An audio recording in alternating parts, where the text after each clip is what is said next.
চলো তাহলে আজকের আলোচনা শুরু করি আমরা। আমাদের আজকের আলোচনার বিষয়বস্তু হবে লিবার্টি এবং ইকুয়ালিটির কোয়েশ্চেন্সগুলো।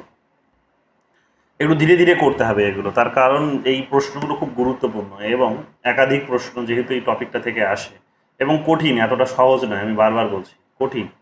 তার অন্যতম কারণটা হচ্ছে যে আমাদের থিঙ্কার ওয়াইজ পড়ানো হয় না। থিঙ্কার ওয়াইজ যেগুলো পড়েছি সেগুলো হয়তো বুঝতে অসুবিধা হবে না, বাট তাও নিশ্চিত আমরা বলতে পারি না। তার কারণ আমরা বেসিক আইডিয়াগুলো পড়েছি, মানে বেসিক পুরো মানে থিঙ্কার্সের বেসিক আইডিয়াটা পড়েছি, কিন্তু এইরকম থিম ওয়াইজ পড়িনি, কনসেপ্ট ওয়াইজ পড়িনি। তো ফলে একটু অসুবিধে তোমাদের হতেই পারে, কিন্তু সেই জন্যই বলছি যে একটু ধীরে ধীরে পড়তে হবে, বুঝতে হবে ধীরে ধীরে। এবং কোয়েশ্চেনগুলো শুধু মুখস্থ করলে হবে না, মুখস্থ করলে তুমি ইন্টারভিউয়ে গিয়ে কোনো উত্তর দিতে পারবে না। ঘুরিয়ে যখন কেন জিজ্ঞেস করবে, ওয়াই যখন জিজ্ঞেস করবে ঘুরিয়ে, তখন আর উত্তর তুমি দিতে পারবে না। সো কাজে ওই রকমভাবে মুখস্থ বিদ্যা চলবে না এখানে, ঠিক আছে? বুঝে বুঝে পড়তে হবে, বুঝে বুঝে পড়তে হবে এবং পার্থক্য করতে হবে। চলো আজকে আমরা শুরু করি আমাদের আলোচনা লিবার্টিকে দিয়ে। লিবার্টি দিয়ে আমাদের আলোচনা আজকে শুরু হোক আগে। তোমরা অনেকেই করেছো দেখলাম আমি, কিন্তু এতটা টাইম লাগিও না। যেদিন যেটা পড়ানো হচ্ছে সেদিন সেটা শেষ করো, নইলে ক্লাসটা মানে হলে খুব ভালো, আরও তাড়াতাড়ি যত হবে। হ্যাঁ, কিন্তু তোমরা অনেকটা ডিলে করছো, অনেকে অনেক পরে এসে করছো, এতে করে তোমাদেরই লস হচ্ছে, বুঝতে পারছো না কেন। যত দেরি করবে তত পিছিয়ে যাবে, নেট জিআরএফ তত দেরিতে হবে, বন্ধু বান্ধব সব প্রফেসর হিসেবে জয়েন করে যাবে, তোমরা বসেই থাকবে। তো এটা ঠিক নয়।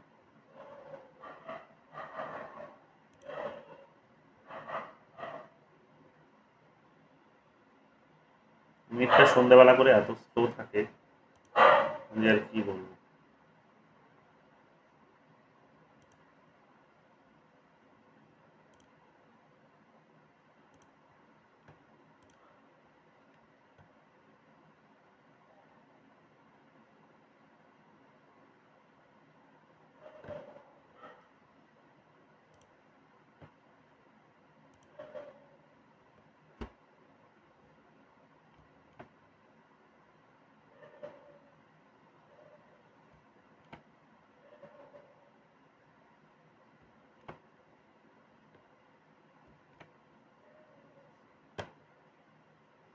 পরিষ্কার দেখতে পাচ্ছ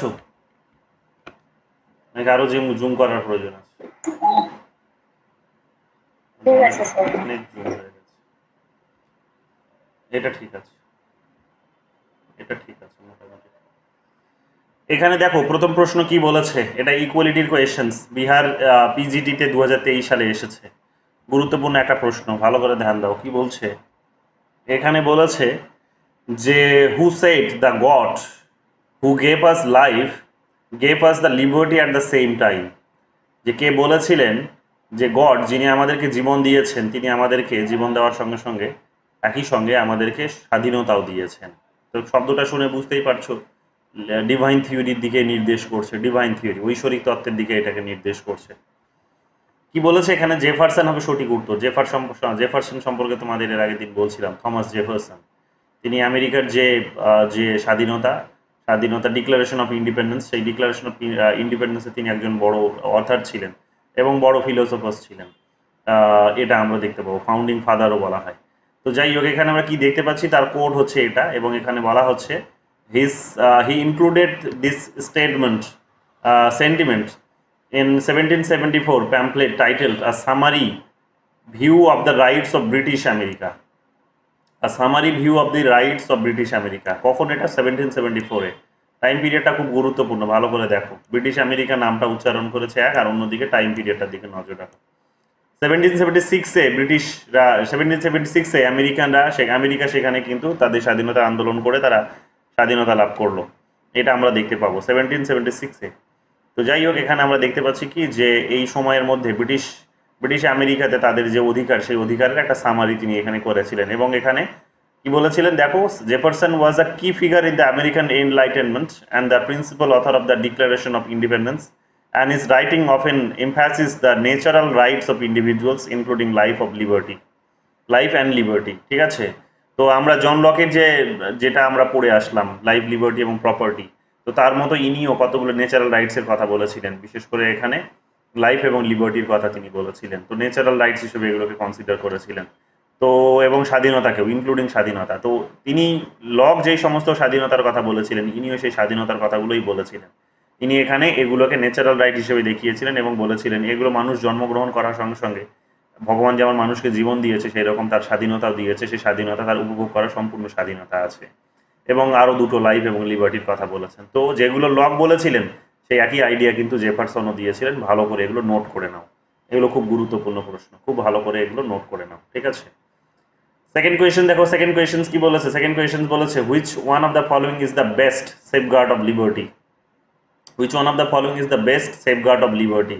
লিবার্টির কোনটা সব থেকে বলতে পারো যে ভালো একটা উত্তম বলতে পারো একটা সেফগার্ড। সেফগার্ড মানে হচ্ছে একটা মানে কি বলবো যে একটা একটা যন্ত্র বিশেষ বলতে পারো কাইন্ড অফ, যেটা দিয়ে রক্ষা করা হয়, প্রতিরক্ষার ব্যবস্থা হয়। তো সেফগার্ড কি বলছে এখানে? বলছে এখানে স্যাংশনস অফ সোসাইটি হবে না, sanctions of society of the society হবে না। এখানে উত্তরটা দেখে না, সরাসরি ডিটেলসে যাচ্ছি না।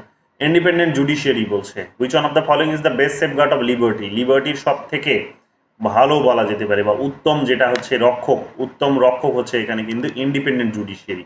ইন্ডিপেন্ডেন্ট জুডিশিয়ারি কথার অর্থ কি? বাংলা এটাকে আমরা বলি যে স্বাধীন বিচার ব্যবস্থা।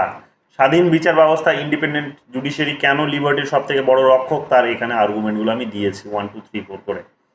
কেন বলা হয় তার অন্যতম কারণটা এখানে দেখো। প্রথম কথা হচ্ছে যে এখানে অনেকগুলো বিষয় হতে পারে। আমরা আমাদের জুডিশিয়ারি নিয়ে আলোচনা করেছি, ইন্ডিয়ান কনস্টিটিউশন আমরা দীর্ঘ সময় ধরে পড়েছি, সেখানে ডিটেলস আমি তোমাদের বলেছিলাম, সেখানেই আমি তোমাদের জন্য মেনশন করেছিলাম কতগুলো কথা, কোন কোন কথা কি কি বিষয় সেখানে মেনশন করেছিলাম সেই সময় আমি বলেছিলাম যে জুডিশিয়ারির ইন্ডিপেন্ডেন্সটা বজায় রাখার বিভিন্ন শর্ত আছে। ইন্ডিপেন্ডেন্স অনেকগুলো পয়েন্টস পড়েছিলাম, তার মধ্যে যেমন আমরা পড়েছিলাম যে এটার একটা রিক্রুটমেন্ট প্রসেস আছে, রিক্রুটমেন্ট প্রসেস, একটা আলাদা অ্যাপয়েন্টমেন্ট সিস্টেম আছে।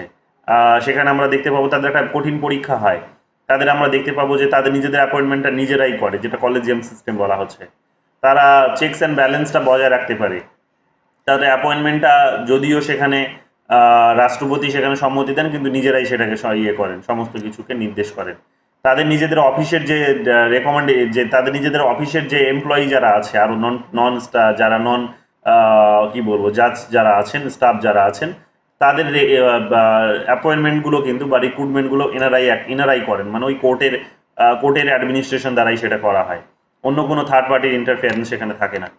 এগুলো যেমন কতগুলো শর্ত ওই বিচার ব্যবস্থার স্বাধীনতাটাকে বজায় রাখার, তেমনি বিচার ব্যবস্থার স্বাধীনতা যদি বজায় থাকে, তেমনি আমরা দেখতে পাবো লিবার্টি, মানুষের যে স্বাধীনতা, সেটাও বজায় থাকে।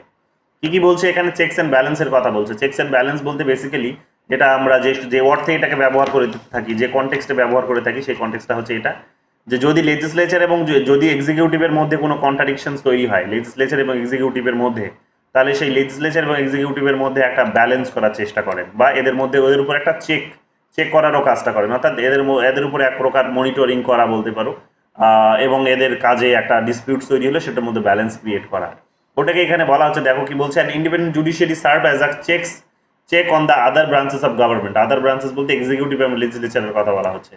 By interpreting and enforcing laws, courts ensure that no branch exceeds its authority or infringes on individual rights.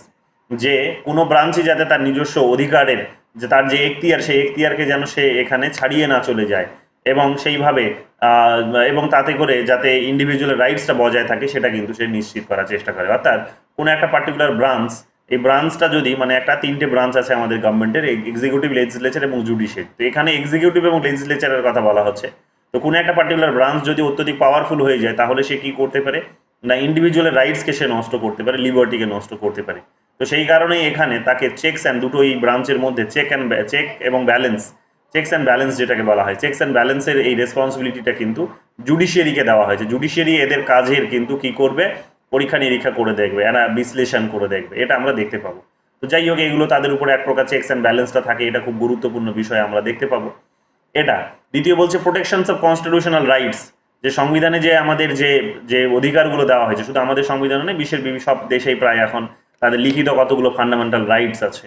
তো যে রাইটসগুলো আছে, সেই রাইটসগুলো বিশেষ করে ফান্ডামেন্টালসগুলো, রাইটস তো অনেক ধরনেরই হতে পারে, কিন্তু ফান্ডামেন্টালসগুলোর কথা বিশেষভাবে বলা হচ্ছে। তো সেই ফান্ডামেন্টাল রাইটসগুলোকে এখানে যারা সংরক্ষক, সেটা কিন্তু আমাদের কনস্টিটিউশন। তো যেহেতু কনস্টিটিউশনসকে আমরা আমাদের আর্টিকেল যদি সংবিধান পড়ি, তাহলে এটা আর্টিকেল 32-তে বলা হয়েছে, আর্টিকেল 22-26-এ বলা হয়েছে, তোমরা জানো সেগুলো।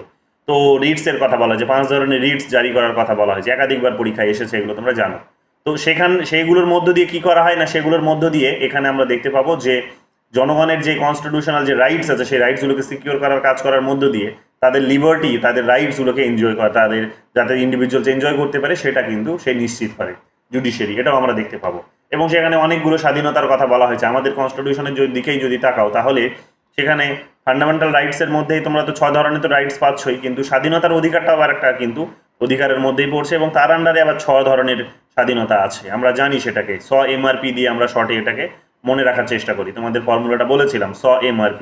তো এস ফর হচ্ছে যেমন সেখানে হচ্ছে কি speech and expressions, speech and expressions. U for হচ্ছে এখানে ইউনিয়ন, ইউ ফর হচ্ছে এখানে ইউনিয়ন, না এস এ আছে, A for association, U for union, M for হচ্ছে মুভমেন্ট, এর আর ফর হচ্ছে রেসিডেন্স, আর পি ফর হচ্ছে প্রফেশনস। তো এই 6 ধরনের স্বাধীনতার কথা তো আমাদের সংবিধানের মধ্যেই বলা আছে। তো স্বাভাবিকভাবেই এগুলোকে রক্ষা করার দায়িত্বটা কিন্তু সুপ্রিম কোর্টের, এগুলো আমরা জানি। সুপ্রিম কোর্ট এবং হাইকোর্টগুলোকে টু সাম এক্সটেন্ট দেওয়া হয়েছে। তো ইন জেনারেল আমরা জুডিশিয়ারির কথা বলতে পারি, এটা আমরা জানি। তো এই কারণে তারা মানুষের স্বাধীনতা রক্ষা করতে পারছে। নাম্বার 2। নাম্বার 3 কি বলছে? Impartiality and fairness. Impartiality and ফেয়ারনেসটা কীভাবে করতে পারে সেটাও আমরা ওই সুপ্রিম কোর্টের যে ইন্ডিপেন্ডেন্টলি যে তারা জাজমেন্টটা দিতে পারে, যা তাদের ফাংশনসগুলো চালাতে পারে, সেই শর্তগুলো আমরা দেখে নিয়েছিলাম। এবং সেখানেই দেখে নিয়েছিলাম যে ওই শর্তগুলোই আসলে এটা নিশ্চিত করে যে তারা ইম্পার্শিয়ালি এবং ফেয়ারলেসলি তারা সেখানে কিন্তু কাজ করতে পারে। ফেয়ারলেসলি বা ফেয়ারনেসলি যে যাই বলো না কেন, তো তারা তাকে কিন্তু কাজ করতে পারে। স্বচ্ছভাবে বলো বা ভয়মুক্তভাবে বলো বা নিরপেক্ষভাবে বলো, যাই বলো, তারা কিন্তু কাজ করতে পারে। তো আমরা ওগুলো পড়েছিলাম যে কর শর্তগুলোর কথা শুরুতে বললাম এগুলো। তো স্বাভাবিকভাবে মানুষের স্বাধীনতা সেটার মধ্যে দিয়ে রক্ষা হয়, যে কখনো যদি কোনো ব্রাঞ্চ তাদের সেটা নষ্ট করার চেষ্টা করছে স্বাধীনতা, তাহলে সেটাকে কিন্তু তার বিরুদ্ধে কিন্তু সে একেবারেই ঢাল হয়ে দাঁড়াতে পারে। 4 নম্বর বলছে কি প্রোটেকশন এগেনস্ট আরবিট্রারি পাওয়ার, যেটা এক্ষুনি বললাম যে একেবারেই চরম দমনমূলক নীতি যদি কেউ কখনো কোনো সরকার গ্রহণ করে, বা ক্ষমতা যদি এখন দমনমূলক ক্ষমতা বা শোষণমূলক ক্ষমতা, এই ধরনের যদি ক্ষমতা কিন্তু উঠে আসে, তাহলে সেটাকে কিন্তু দমন করতে পারে। তো সেটার বিরুদ্ধে এখানে রুখে দাঁড়াতে পারে। যেমন দেখলে যে সুপ্রিম কোর্ট রিসেন্টলি দেখবে সুপ্রিম কোর্ট আমাদের যে ইয়েটা ছিল, যে যে ফান্ডিংয়ের যে বিষয়গুলো ছিল, সিক্রেসি মেনটেন করার বিষয়, তো সেগুলো আলটিমেটলি জনগণের যে স্বাধীনতা নষ্ট হবে, জনগণের যে জীবনের অধিকার নষ্ট হবে, সেগুলোকে কিন্তু ডিনোটস করছিল। তো সুপ্রিম কোর্ট বাতিল করে দিল। এই ধরনের অসংখ্য কিছুকে বাতিল করে দিয়েছে বিভিন্ন সময়, এগুলো দেখলে। 5 নম্বর বলছে হিউম্যান রাইটস এনফোর্সমেন্ট।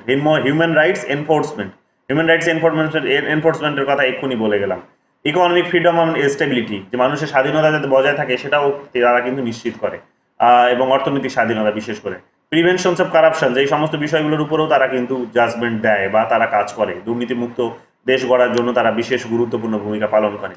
তো ইন জেনারেল মোটামুটি আমরা বুঝতে পারছি এটাই, যে সুপ্রিম কোর্ট একটা কিন্তু কি করে না, যেহেতু তারা ইলেক্টেড হয়ে আসে না, নিরপেক্ষভাবে তারা একটা কঠিন পরীক্ষার মধ্য দিয়ে পাশ করে তারা আসে, এবং দীর্ঘ সময় তারা ওই ফিল্ডে অভিজ্ঞতার মধ্য দিয়ে কাজ করতে হয়, এবং তারা যে অফিসে কাজ করে সেই অফিসটারও নিরপেক্ষতা বিভিন্ন রকমভাবে যেহেতু বজায় রাখা হয়েছে, তো স্বাভাবিকভাবে আমরা দেখতে পাবো মোটামুটিভাবে বিশ্বের সমস্ত দেশে এটা একটা জেনারেল ট্র্যাডিশনস, এটা একটা সাধারণ একটা বিষয়, যে সেখানে কি হয় না, বিচার বিভাগ কিন্তু মানুষের স্বাধীনতাকে নিশ্চিত করার জন্য মোর অ্যাক্টিভ থাকে। সেখানে আমরা দেখতে পাবো অধিক সক্রিয় থাকে, এবং আলটিমেটলি বিচার বিভাগের মধ্য দিয়ে মানুষের স্বাধীনতা কিন্তু সুরক্ষিত হয়। তো এগুলো আমরা কিন্তু নিশ্চিতভাবে দেখতে পাবো, এবং এই কারণে দেখবে মানুষের পৃথিবী জুড়ে মানুষের সুপ্রিম কোর্টগুলোর উপর বা বিচার ব্যবস্থার উপর অগাধ বিশ্বাস থাকে। যতটা বিশ্বাস সেখানে তোমরা দেখতে পাবে যে সেখানকার বা কোনো একটা দেশের লেজিসলেচার বা এক্সিকিউটিভের সাধারণ ওই যারা সদস্য আছে তাদের উপর থাকে, তার থেকে বেশি 10 গুণ বেশি বা 100 গুণ বেশি যাই বলো না কেন, মোর দ্যান এক্সিকিউটিভ এবং লেজিসলেচার, যে তারা কিন্তু তাদের উপর কিন্তু মানুষের আস্থা ভরসা থাকে। এটা আমরা দেখতে পাচ্ছি। যদিও বড় বড় পাওয়ার্সগুলো যখন পাওয়ারে আসে, এক্সিকিউটিভে আসে, যখন অনেক মেজরিটি নিয়ে যারা তখন শাসন করতে আসে, তখন আমরা দেখতে পাই সেই লেজিসলেচার, সেই এক্সিকিউটিভ কোথাও গিয়ে সেই জুডিশিয়ারি কোথাও গিয়ে ভয় পেয়ে যায়, এবং তারাও কিন্তু এক ধরনের একটা ম্যানুপুলেট হয়ে পড়ে, তাই না? নিরপেক্ষভাবে দায়িত্ব পালন করতে পারে না তারা। যে শর্তে সংবিধানের যে শর্তে তারা এখন বিচারকের দায়িত্বটি পালন করবে বলেছিল, সেই শর্ত থেকে তারা মুখ ফিরিয়ে নেয়। রিসেন্টলি দেখলে যে আমাদের এই যে একজন বিচারক, তিনি এখন ইয়েতে দাঁড়িয়েছেন, তিনি ইলেকশনে দাঁড়িয়েছেন। তো ইলেকশনে দাঁড়িয়েছেন তিনি বিচারক, তিনি রিজাইন করে ইলেকশনে দাঁড়িয়েছেন। তো পুলিশ তার বিরুদ্ধে কতগুলো কেস করেছে, কতগুলো মার্ডারের সঙ্গে জড়িত থাকার মতো কতগুলো কেস করেছে সেখানে। তো এই ধরনের ওনার মনে হয়েছে যে এগুলো ভুল কিছু কেস তার নামে করেছে পুলিশ, এটা ঠিক হয়নি। তো উনি যেহেতু হাইকোর্টের বিচারপতি ছিলেন, আইন কানুন ভালোই বোঝেন, উনি সরাসরি হাইকোর্টে চলে গেছেন। হাইকোর্টে গিয়ে তার বিরুদ্ধে যে এফআইআরগুলো পুলিশ তার বিরুদ্ধে করেছে মার্ডারের কেস, সেগুলো তিনি উইথড্র করার কথা বলেছেন, বা সেগুলোকে হিয়ারিং এর কথা বলেছেন ইমিডিয়েটলি। তো সেখানে আমরা দেখতে পাবো কি যে সেই জাজমেন্টে একজন বিচারক যিনি ওই ইয়েটা দেবেন, মানে যার আন্ডারে এটা হয়তো এসেছিল এই অভিযোগ, মানে মানে কি বলবো, যে বিচারকের আন্ডারে বিচারের কাজটি সম্পন্ন করার দায়িত্বটি পড়েছিল, আমরা দেখতে পাবো 1 দিন বা 2 দিন পরেই তিনি রিজাইন করে গেলেন। কি কারণে রিজাইন করেছেন সেটা এখন তো উনি ভালো বলতে পারবেন, বাট এটা মোটামুটিভাবে বুঝতে পারছি আমরা যে খবরের কাগজগুলিতে যে ধরনের হেডলাইন্স লেখা হলো তাতে মোটামুটি এটা আমরা একটা ইঙ্গিত পেলাম যে তিনি ভয় পেয়েছেন, বা তিনি এখানে কোথাও গিয়ে কোথাও কোনো কিছুর একটা ভয় পেয়েছেন। এবং তিনি শুধু নয়, এর আগেও এই ধরনের অসংখ্য ঘটনা ঘটেছে যে বড় বড় যখন এই ধরনের পার্সোনালিটিসরা যখন বিচারকের সামনে যান, তখন বিচারকরা নিজেরাই সেখান থেকে সেই জাজমেন্ট থেকে সরে যান, কেন না যে পাছে তার দ্বারা অন্য কোনো রকমের কোনো একটা হয়তো জাজমেন্ট পাস হয়ে গেল, আর তার জন্য তাকে কি করতে হয়, তার জন্য তাকে হয়তো সরকারের রোষানলের মুখে পড়তে হয়, সেই পলিটিক্যাল পার্টিটির বা সেই পাওয়ারফুল ব্যক্তিটির রোষানলের মুখে পড়তে হয়। এটা যাতে না হয় সেই কারণে তারা রিজাইন করে যায়। তারা সেই কারণে আমরা দেখতে পাবো যে সেখান থেকে তারা কিন্তু দেশ ছেড়ে অনেক সময় পালিয়ে যায়। দেশ ছেড়ে দেওয়ার সঙ্গে সঙ্গে, জাজমেন্ট দেওয়ার সঙ্গে সঙ্গে দেখবে ইমিডিয়েটলি জাজমেন্ট পাস করার সঙ্গে সঙ্গে তারা কিন্তু দেশ থেকে পালিয়ে যায়। এই ধরনের ঘটনাগুলোও কিন্তু আমরা পরিষ্কার দেখতে পাই। এবারে ওরা সরাসরি তো এগুলো সে স্বীকার করে না, কিন্তু এগুলো কিন্তু হয়। এটা রাম মন্দির জাজমেন্টের সময় এই জিনিসগুলো দেখা গেছিল যে বিচারকরা সঙ্গে সঙ্গে দেশ ছেড়ে পালিয়ে গেল, মানে কোথাও ওরা অজুহাত দিয়েছে তারা বেড়াতে যাচ্ছে, হ্যাঁ ছুটি কাটাতে যাচ্ছে, বেড়াতে যাচ্ছে, কিন্তু এটা আমরা একেবারে স্বাভাবিক বিষয় জানি যে কোথাও গিয়ে তাদের এই ভয়গুলো কাজ করে, হিউম্যান বিং তো। তো এগুলো আমরা এখন এগুলো আমরা যোগ্য নাগরিক হিসেবে, রেসপন্সিবল নাগরিক হিসেবে এই সমস্ত বিষয়গুলোকে নিয়ে চর্চা করতেই পারি। যাই হোক, বাট আমরা এখানে মোটামুটিভাবে দেখতে পাবো যে ঘটনাগুলো এখানে ঘটে। চলে আসো 3 নম্বর কোয়েশ্চেন্সে। 3 নম্বর কোয়েশ্চেন্স কি বলেছে? Liberty involves within itself both the individual and social ideas, social sides of man's existence. কি বলছে? Liberty involves within itself both the individual and social sides of man's existence. Reasons বলেছে liberty means the absence of constraint and not the absence of restraints and limitations. এটার উত্তরটা হচ্ছে দুটোই ঠিক বলেছে। কি বলছে এখানে দেখো, রিজনস বলেছে, অ্যাসারশন বলেছে liberty encompasses both the individual and social dimensions of human existence. এখানে ইন্ডিভিজুয়াল লিবার্টি কি করে না, সামাজিক এবং যে মানুষের যে মানবিক যে অস্তিত্ব, সেই অস্তিত্ব দুটোকেই এখানে কিন্তু এনকম্পাস করে। তারপর বলছে কি, this means that while liberty allows individuals the freedom to act and make choice independently. কি বলছে যে লিবার্টি মানুষকে কি করে না, মানুষকে তার নিজের পছন্দ মতো স্বাধীন মতো এখানে কিন্তু কাজ করতে সাহায্য সহযোগিতা করে। It also recognise the necessity of social interactions and the collective wellbeing of society. It also recognise the necessity of social interactions. সমাজের মধ্যে যাতে এখানে মিথস্ক্রিয়া হয়, সমাজের মধ্যে যাতে কমিউনিকেশনস হয় মানুষের মধ্যে, আইডিয়ার মধ্যে, তো এই সমস্ত বিষয়গুলোও কিন্তু নিশ্চিত করে আমরা দেখতে পাবো লিবার্টি। এবং সোসাইটির কি করে, কালেকটিভ যৌথ একটা কিন্তু ওয়েলবিং এটা কিন্তু নিশ্চিত করে, অর্থাৎ সোসাইটির যৌথভাবে একটা ভালো নিশ্চিত করার কাজ করে। এগুলো জানি লিবার্টি এগুলো করে। True liberty ensures that personal freedom do not infringe upon True liberty ensures that personal freedom do not infringe upon the rights and freedom of others. যে ট্রু ফ্রিডম, সত্যিকারের যেটা স্বাধীনতা, সেই স্বাধীনতা কখনোই কি করে না, না অন্যের স্বাধীনতার উপর কখনো হস্তক্ষেপ করে না, অন্যের স্বাধীনতার উপর কখনো হস্তক্ষেপ করে না। Maintaining a balance between individual autonomy and social responsibility.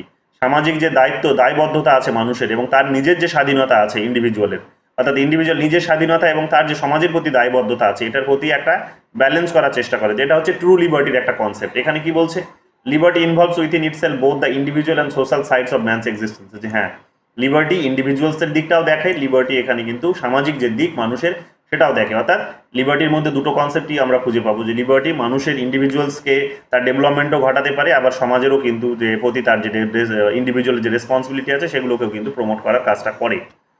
Reasons কি বলছে, liberty is often misunderstood as the complete absence of any constraint. Liberty is often misunderstood as the complete absence of any constraint. যে লিবার্টিকে অনেক সময় এই ধরনের ভুলভাবে ব্যাখ্যা করা হয়, যে লিবার্টি মানে কি ব্যাখ্যা করা হয়, লিবার্টি মানে আমার যা খুশি তাই করার স্বাধীনতা আছে। না, লিবার্টি মানে এই ধরনের কমপ্লিট তোমার বাধা, মানে কোনো ধরনের তুমি বাধা ফেস করবে না, এই ধরনের কোনো বিষয় নয়। লিবার্টি মানে তোমার সেই লিবার্টি কিন্তু সেটার প্রতি একটা যুক্তিসম্মত কিন্তু সেখানে বাধা নিষেধ আরোপ করা থাকবে, যেটাকে আমরা আমাদের সংবিধানে যে ফান্ডামেন্টাল রাইটসগুলো পড়ে থাকি সেখানে দেখবে লেখা আছে রিজনেবল রেস্ট্রিকশন বলা হয় এগুলোকে, রিজনেবল রেস্ট্রিকশন। তো রিজনেবল রেস্ট্রিকশনস কিন্তু প্রত্যেকটা লিবার্টির মধ্যে থাকবে, আদারওয়াইজ সেই লিবার্টি কিন্তু কমপ্লিট লিবার্টি বলে বিবেচিত হবে না। তো লিবার্টির যখনই আমরা কনসেপ্টটা ইন জেনারেল আলোচনা করি তখনই মনে মনে ভাবি লিবার্টি মানে আমি যা খুশি তাই করার স্বাধীনতা আছে, আমাকে কেউ বাধা দিতে পারবে না। না, তা কিন্তু নয়। লিবার্টি মানে সেখানে একটা রিজনেবল রেস্ট্রিকশন অবশ্যই থাকবে, তার কারণ ইন্ডিভিজুয়ালসের বেসিক ফিচার্সটা হচ্ছে, বৈশিষ্ট্য হচ্ছে ইন্ডিভিজুয়ালস সে তার নিজের ইগোকে যেমন স্যাটিসফাইড করতে চায়, সে যেমন সোসাইটির ওয়েলবিং চায়, তেমনি তার নিজের ইগোকে স্যাটিসফ্যাকশনের কাজটাও সে করে। তো কাজেই সে যে কোথাও গিয়ে ভুল ভ্রান্তি করবে, সে নিজের যে ইচ্ছেকে অনেক বেশি প্রায়োরিটি দেবে, সেটা একেবারে স্বাভাবিক কথা। এবং সোসাইটির অন্যান্য মানুষজনের প্রতি যে এক প্রকার অন্যায় করবে, সেটাও এক প্রকার স্বাভাবিক কথা। তো ফলে এখানে এই ধরনের মিসআন্ডারস্টুডস গুলো থেকে বেরিয়ে আসার কথা বলা হয়েছে। যাই হোক, কি বলছে এখানে দেখো, বলছে however it actually refers to the absence of operations or unjust constrain, not the absence of all restrains or limitations. কি বলছে এখানে, অ্যাবসেন্স অফ অপারেশনস, হ্যাঁ অ্যাবসেন্স অফ অপারেশনস থাকবে সেখানে, যে কোনো ধরনের দমনমূলক থাকবে না নীতি, ব্যক্তির উপর কোনো ধরনের দমনমূলক নীতি থাকবে না, কিন্তু ব্যক্তির অবশ্যই সেখানে কিন্তু কতগুলো বাধা তাকে ফেস করতে হবে। স্টেট সেই রিজনেবল রেস্ট্রিকশনগুলো হয়তো বা লিমিটেশনসগুলো ইম্পোজ করতে পারে। ঠিক আছে, তো এগুলো এখানে কিন্তু ঘুরিয়ে ফিরিয়ে বলা হচ্ছে। In other words certain restriction and limitations are necessary to ensure that one's exercise of liberty does not harm others or disrupt the social order। পরিষ্কার করে দেখে নাও কি বলছে, এটা যেটা জন স্টুয়ার্ট মিল যেটা বলেছিলেন, সেলফ রিগার্ডিং আসপেক্ট, আদার রিগার্ডিং আসপেক্টের সেই কনসেপ্টে সেটা বলেছিলেন, মনে করে দেখো। তো এখানে ওটাই বোঝানো হচ্ছে।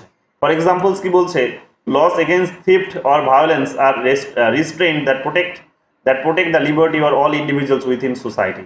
তো এগুলোই এখানে কিন্তু বলা হয়েছে। আর একটা রিলেশনশিপও আছে, এটা দেখে নিও। এগুলো আমি অলরেডি তোমাদের পড়িয়েছি, তো এগুলো খুব সহজ বিষয়, জানো তোমরা এগুলো। একটুখানি ইংরেজির মানেটা ধরতে পারলে বুঝে যাবে যে এগুলো খুবই সহজ বিষয়। 4 নম্বর কোয়েশ্চেন্সে চলে আসো। 4 নম্বর কোয়েশ্চেন্স কি বলছে, negative liberty should be distinguished from the conditions of its exercise. Said কে বলেছেন, negative liberty should be distinguished from the condition of its exercise. এটা বলেছে আমাদের ইজা বার্লিন। ইজা বার্লিন পজিটিভ এবং নেগেটিভ একটা লিবার্টির কনসেপ্ট তৈরি করেছেন, কনসেপশনস। তার একটা বিখ্যাত বই ছিল, বইটার নাম ছিল 4 Essays of Liberty সম্ভবত।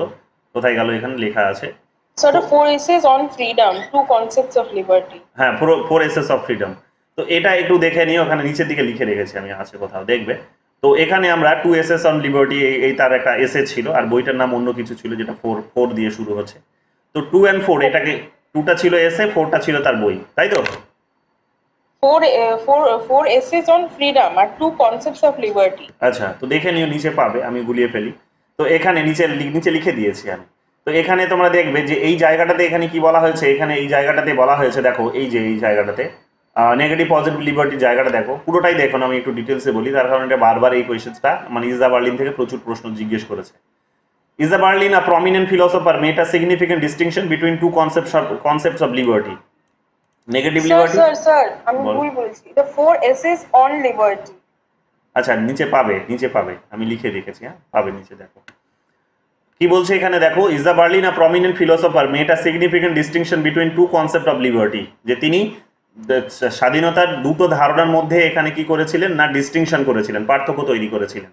এই দুটো পার্থক্য কি, একটা হচ্ছে নেগেটিভ লিবার্টি, আর একটা হচ্ছে অপরটা হচ্ছে বলা যেতে পারে পজিটিভ লিবার্টি। তো নেগেটিভ এবং পজিটিভ দুটো ভাগে লিবার্টিকে তিনি ভাগ করেছিলেন। কি বলছেন তারপর, to understand his view point on how negative liberty should be distinguished from the condition of its exercise, let's delve into this concept and Berlin's argument। যে এখানে নেগেটিভ লিবার্টি বলতে কি বোঝায় এবং সেখানে কিভাবে conditions of its existence exercise, যে এটার কিভাবে ব্যবহার করা দরকার, এটা বোঝাতে গিয়ে এখানে কি বলেছেন যে নেগেটিভ লিবার্টি বলতে কি বোঝায় বা নেগেটিভ লিবার্টিকে কিভাবে এটা এক্সারসাইজ করা দরকার, এটা বোঝাতে গিয়ে তিনি তার যে আর্গুমেন্টটি দিয়েছেন সেটা হচ্ছে এইরকম। দেখো কি বলছে, নেগেটিভ লিবার্টি কি বলছে, negative liberty is the freedom from interference by others. Negative liberty বলতে যেটা বোঝায় সেটা হচ্ছে যে কারো দ্বারা কোনো একজন ব্যক্তি, মানে অর্থাৎ থার্ড পার্টি দ্বারা বা আদার্সের দ্বারা কোনো একজন ব্যক্তি, কোনো একজন ইন্ডিভিজুয়াল, সেখানে কি হবে না, মানে তার অধিকারে ইন্টারফেয়ার কেউ করবে না। অর্থাৎ আমি যদি ইন্ডিভিজুয়ালস হই, তাহলে আমার অধিকারে অন্য কেউ এখানে ইন্টারফেয়ার করতে পারবে না। It means having the space to act without being obstructed by external forces, মানে বাইরের কোনো শক্তি তাকে এখানে কি করতে পারবে না, এখানে তাকে কিন্তু কোনো রকমভাবে অবস্ট্রাক্ট করতে পারবে না, বাধা দিতে পারবে না, এটা বলা হচ্ছে। Particularly the government or other individuals, নির্দিষ্টভাবে এখানে বলা হচ্ছে যে কোনো সরকার কিংবা কোনো ব্যক্তি। in this sense বলছে negative liberty is about the absence of constraint or coercion, যে কোনো রকমের বাধা বা এখানে দমনমূলক নীতি সেখানে থাকবে না। দ্যাট কি বলছে, দ্যাট ইম্পিডস ওয়ান অ্যাকশনস, যে কারো হয়তো কাজকে এখানে হয়তো বাধা দেবে, এটা যেন না হয়। তারপর কি বলছে, Berlin describes this as freedom from constraint. যে এটাকে তিনি এই যে নেগেটিভ লিবার্টি, এটাকে তিনি ফ্রিডম ফ্রম কনস্ট্রেইন বলেছেন, যে কোনো বাধা থেকে এখানে এক প্রকার মুক্তি, কোনো প্রকার বাধা থেকে এক প্রকার মুক্তি, বা যে কোনো প্রকার বাধা থেকে এক প্রকার মুক্তি। তো এটা আমরা নেগেটিভ ফ্রিডমের কনসেপ্টে দেখতে পাবো।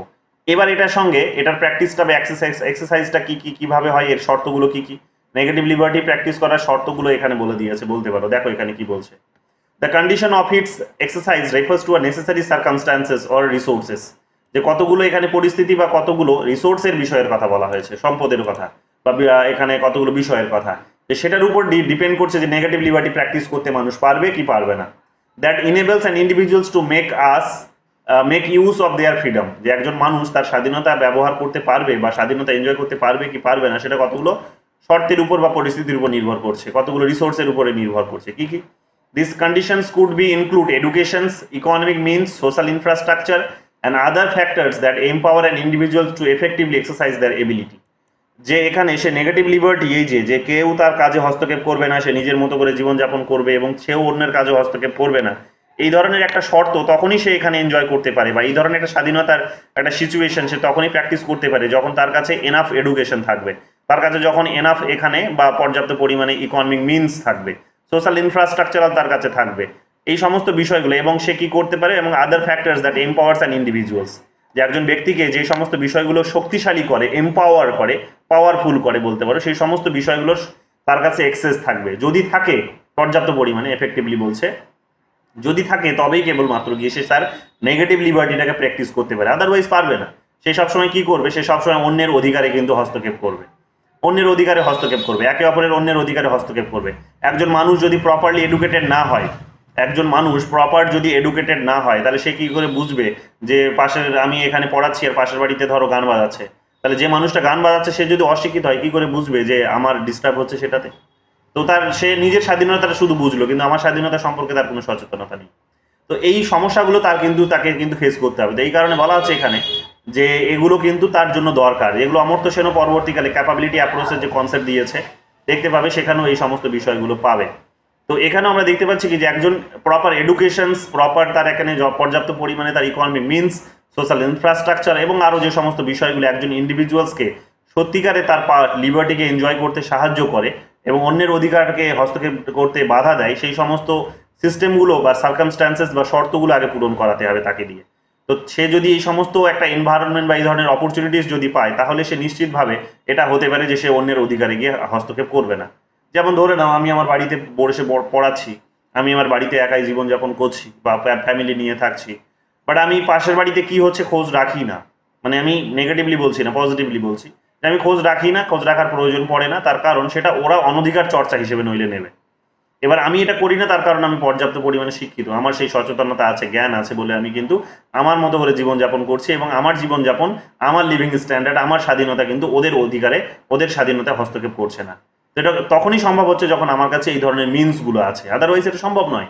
তো ওটাই বলছে নেগেটিভ লিবার্টি প্র্যাকটিস করার শর্তগুলো হচ্ছে এগুলোই, যে তার কাছে পর্যাপ্ত পরিমাণে শিক্ষা থাকতে হবে, তবেই সে নেগেটিভ লিবার্টি প্র্যাকটিস করতে পারবে, বা একজন যোগ্য নাগরিক যেটাকে বলা যেতে পারে, সেই যোগ্য নাগরিক হয়ে সে কিন্তু উঠতে পারবে। নইলে সে যোগ্য নাগরিক হয়ে উঠবে কি করে? সে বারে বারে অন্যের অধিকারে হস্তক্ষেপ করবে। আমি ঘরে বসে, দেখো আমি বসে সুন্দর করে এখানে বইপত্র নিয়ে পড়াশোনা করছি, তোমাদেরকে পড়াচ্ছি, সেখান থেকে একটা রেমুনারেশনস আছে, সেই দিয়ে সংসার চলছে, সেই দিয়ে লিভিং স্ট্যান্ডার্ড সেখানে ডেভেলপ করছে, তৈরি হচ্ছে। তোমরাও একই রকম ভাবে করছো, কিন্তু যে বোঝে না যে এটা করলে যে এটা করা উচিত নয়, যার কাছে ন্যূনতম শিক্ষাটুকু নেই, সে কি করবে? সে হয়তো আমার বাড়িতে এসে রাতের বেলা চুরি করবে, এটাই করবে। তো এই যে বিষয়গুলো, এটাই এখানে বলা হচ্ছে যে যাতে সে চুরি না করে, তার জন্য তাকে পর্যাপ্ত পরিমাণে শিক্ষা দিতে হবে, তাকে সামাজিক ইনফ্রাস্ট্রাকচার দিতে হবে বা পরিকাঠামো দিতে হবে, তাকে অর্থনৈতিক সেইখানে যে সমস্ত উপায়গুলো আছে যেগুলোর মধ্যে দিয়ে একজন মানুষকে যোগ্য করে তুলতে পারে, তার স্বাধীনতাকে এনজয় করতে পারে, সেই সমস্ত ইনফ্রাস্ট্রাকচারগুলো তার কাছে থাকতে হবে, তবেই এগুলো হবে। তোমরা দেখবে শহরের তুলনায় গ্রামের দিকে বেশি মারামারি হয়, সরাসরি দেখবে মারামারিগুলো, তার কারণ মানুষের মধ্যে ওই কমন সেন্সটুকু নেই। দেখবে প্রচুর আদালতগুলোতে দেখবে, বিশেষ করে ছোট ছোট জেলা আদালতগুলিতে গেলে দেখতে পাবে যে সেখানে কিন্তু দেখবে ওই অশিক্ষিত মানুষের ভিড়গুলো বেশি, মানে অশিক্ষিত মানুষ মানে পড়াশোনা কম জানে, তারা ওই মডার্ন এডুকেশনস কম জানে, র্যাশনালিটি কম বোঝে, তো তারাই দেখবে জমি নিয়ে ঝগড়া, পরিবারের নিয়ে ঝগড়া, দেখবে এইসব বিভিন্ন ধরনের ছোটোখাটো ইস্যু নিয়ে তারা দেখবে সেখানে কোর্ট কাছারি করে। তো এগুলো পরিষ্কার বুঝিয়ে দেয় যে ওই মানুষটা অন্য একটা মানুষের অধিকারে হস্তক্ষেপ করেছে, তার কারণ তার কাছে প্রপার এডুকেশনস নেই, তার কাছে প্রপার নিজের লিভিং স্ট্যান্ডার্ড মেনটেন করার জন্য কিন্তু পর্যাপ্ত পরিমাণে রিসোর্স নেই। তো এগুলো সেখানে কিন্তু তিনি এখানে বুঝিয়েছেন। বার্লিং ডিস্টিংশনস কি বলছে দেখো, বার্লিং আরগুলো এগুলো বলার প্রয়োজন পড়ে না, তারপরে একটু বলে দিচ্ছি, কিন্তু এগুলো কেন এগুলো খুব গুরুত্বপূর্ণ। কি বলছে বার্লিনস ডিস্টিংশনস কি বলছে, বার্লিনের এখানে মানে কি নিজস্ব চিন্তা ভাবনার বিষয় বলতে পারো। Is the Berlin argues that while negative liberty is about the absence of interference কি বলছেন তিনি নেগেটিভ লিবার্টিকে, যে কোনো রকমের কি থাকবে না, এখানে হস্তক্ষেপ থাকবে না। It should be clearly distinguished from the conditions that enable someone to exercise that liberty. Here are summary of this perspective. কি বলছে, it should be clearly distinguished from the conditions that enable someone to exercise that liberty. এটার একটা পার্থক্য করা দরকার, যেটার মধ্যে দিয়ে একজন মানুষ তার লিবার্টিকে এনজয় করতে পারে। তো কি পার্সপেক্টিভ দেখো এখানে বলে দিয়েছে। কনসেপচুয়াল সেপারেশনস বলছে, Berlin assert that the concept of liberty, negative liberty should be kept separate from the conditions that facilitate it's exercise. কি বলছে, Berlin assert that the concept of liberty should be kept separate from the conditions that facilities exercise. যে লিবার্টির যে ধারণাটি, negative লিবার্টির যে ধারণাটি, সেটাকে তার যে এটাকে ব্যবহার করার যে বিষয়গুলো আছে সেগুলো থেকে পার্থক্য করতে হবে। কি বলছে তারপর, ক্লিয়ার হলো না তো, আমারও হলো না, পরিষ্কার বলছে। তারপরে দেখো পরের লাইনগুলো পড়লে বোঝা যাবে। Negative liberty itself is merely about non interference. Negative liberty মানে সে নিজেই এক প্রকার কি বলছে, নন ইন্টারফারেন্স, যে কাউকে সে হস্তক্ষেপ করে না, সেটাই নেগেটিভ লিবার্টি, মানে পজিটিভলি বলা হচ্ছে সেটাই negative liberty. It does not encompass the social and economic conditions that might enhance one's ability to act on their free will. কি বলছে, it does not encompass the social or economic conditions, যে সেটা নিজে এরকম কোনো মানে কি বলবো, যে সামাজিক বা অর্থনৈতিক কন্ডিশন এই ধরনের, মানে এটা একেবারে আবশ্যকই নয়, আবশ্যক নয়। নেগেটিভ যখনই বলা হচ্ছে তখন মোটামুটি সে নিজেই এই শব্দটার মধ্য দিয়ে এটা ডিনোটস করা হচ্ছে যে নেগেটিভ লিবার্টি ইটসেলফ, সে যখন ধারণাটা তৈরি হচ্ছে তখন এটা বোঝানো হচ্ছে যে তার কাছে সমস্ত কিছু সুযোগ সুবিধা থাক আর না থাক, সে অন্যের অধিকারে হস্তক্ষেপ করবে না। কিন্তু যখন এই কন্ডিশনসগুলো তৈরি হয় তখন মোটামুটিভাবে সেগুলো আরও জোরালোভাবে সেগুলো তৈরি হয়, এবং এটাকেই বলা হচ্ছে কি এক প্রকার পজিটিভ লিবার্টির ধারণা। যখন সেখানে তাকে এই সমস্ত অপরচুনিটিসগুলো প্রদান করা হবে তখন সেগুলো পজিটিভ লিবার্টির ধারণার মধ্যে চলে আসবে। অটোনমি ভার্সেস ক্যাপাবিলিটি বলছে দেখো, negative liberty is about autonomy, যে তার একটা স্বাধীনতা থাকবে, স্বাতন্ত্রতা থাকবে। Meaning that individual's ability to act without external constrains, যে সেখানে কি হচ্ছে না, সেখানে কোনো ধরনের বহির কোনো বাধা থাকবে না, বাহ্যিক কোনো বাধা তাকে ফেস করতে হবে না, বাইরের কোনো বাধা তাকে ফেস করতে হবে না, সে নিজের মতো করে এখানে অ্যাক্ট করতে পারবে বা কার্যকলাপ করতে পারবে। However, having negative liberty does not necessarily mean that one has the capability to act on their desire or plan. এই যে এই লাইনটাই খুব গুরুত্বপূর্ণ, যে নেগেটিভ লিবার্টির অর্থ তার মানে এই নয় যে তার মানে সে তার ক্যাপাসিটি আছে, সে নেগেটিভ লিবার্টি বা ক্যাপাবিলিটি আছে, সে নেগেটিভ লিবার্টিকে প্র্যাকটিস করতে পারবে, যে সে অন্যের অধিকারে হস্তক্ষেপ করবে না, না, এটা হবে না। কি বলছে, for example a person might be free from interference to pursue higher education, যে একজন মানুষ হয়তো সে উচ্চশিক্ষা লাভ করার জন্য সে হয়তো ফ্রি হতে পারে, মুক্ত হতে পারে, সে তার নিজের মতো করে উচ্চশিক্ষা লাভ করতে পারে, তো লাভ করতে পারে, তার স্বাধীনতা আছে মানে negative liberty. But if they lack the financial resources or access to educational institutions, they might not be able to exercise their freedom effectively. বলা হচ্ছে কিন্তু যদি সেই ব্যক্তি যদি কি পর্যাপ্ত পরিমাণে যদি তার অর্থনৈতিক যে সম্পদ যদি তার না থাকে, যদি সেখানে তার যে শিক্ষামূলক প্রতিষ্ঠানগুলো তার অ্যাক্সেস যদি তার না থাকে, সেগুলোতে যদি সে প্রবেশ করতে না পারে, তাহলে সে হতে পারে তার স্বাধীনতা সে ব্যবহার করতে এনজয় করতে পারবে না। তো ওটাই এখানে বলা হচ্ছে যে অটোনমি আর ক্যাপাসিটি দুটোকে আলাদা করতে হবে। আগের যে কনসেপ্টটা বোঝাতে চাইলো কনসেপচুয়াল সেপারেশন, ওটা হচ্ছে সেটাই, যে যখন আমি নেগেটিভ শব্দটা ব্যবহার করছি তখন ইটসেলফ সেই শব্দটার মধ্য দিয়ে বোঝানো হচ্ছে যে সে নেগেটিভ হবে, চরিত্রগতভাবে সে কখনো ইন্টারফেয়ার তার মধ্যে থাকবে না, বা সে কখনো ইন্টারফেয়ার করবে না, ইন্টারফেয়ারেন্স বিশেষ করে বাধাপ্রাপ্ত হবে না কারো দ্বারা, সে নিজের মতো করে যেটা চাইবে সেটা করতে পারবে। কিন্তু সেটা মানে এই নয় যে সে যা চাইছে সেটা করতে পারবে, এটা কিন্তু ডিপেন্ড করছে তার ক্যাপাবিলিটির উপরে। যদি তার ক্যাপাবিলিটি থাকে, তার যদি সক্ষমতা থাকে, তবেই সে এখানে তার অটোনমিটা কিন্তু এনজয় করতে পারবে, তার লিবার্টিটা এনজয় করতে পারবে, যেটাকে আমরা নেগেটিভ লিবার্টি বলছি। তো ওগুলো এখানে ঘুরিয়ে ফিরিয়ে বলার চেষ্টা করেছে। পলিটিক্যাল ইমপ্লিকেশনস, এখানে পলিটিক্যাল ইমপ্লিকেশনস বলছে কি, পলিটিক্যাল ইমপ্লিকেশনস বলছে Berlin ডিস্টিংশনস has important political implications, একটা গুরুত্বপূর্ণ রাজনৈতিক তাৎপর্য আছে তার এই যে পার্থক্যটা তিনি করেছে তার মধ্যে। কি বলছে, it suggests that ensuring negative liberty non-interference is not enough for genuine freedom. Negative liberty কি, এখানে তার জেনুইন ফ্রিডমকে এনজয় করার জন্য এখানে কিন্তু পর্যাপ্ত নয়। কি বলছে, policy maker must also consider the conditions under which individuals can exercise there freedom. কি বলছে, যে পলিটিশিয়ানস যারা আছে বা পলিসি মেকার যারা আমাদের আছে, তারা কিছু শর্তকেও এখানে বিবেচনা করে দেখবে যে কোন পরিস্থিতিতে মানুষ তার স্বাধীনতা কিন্তু এনজয় করতে পারে।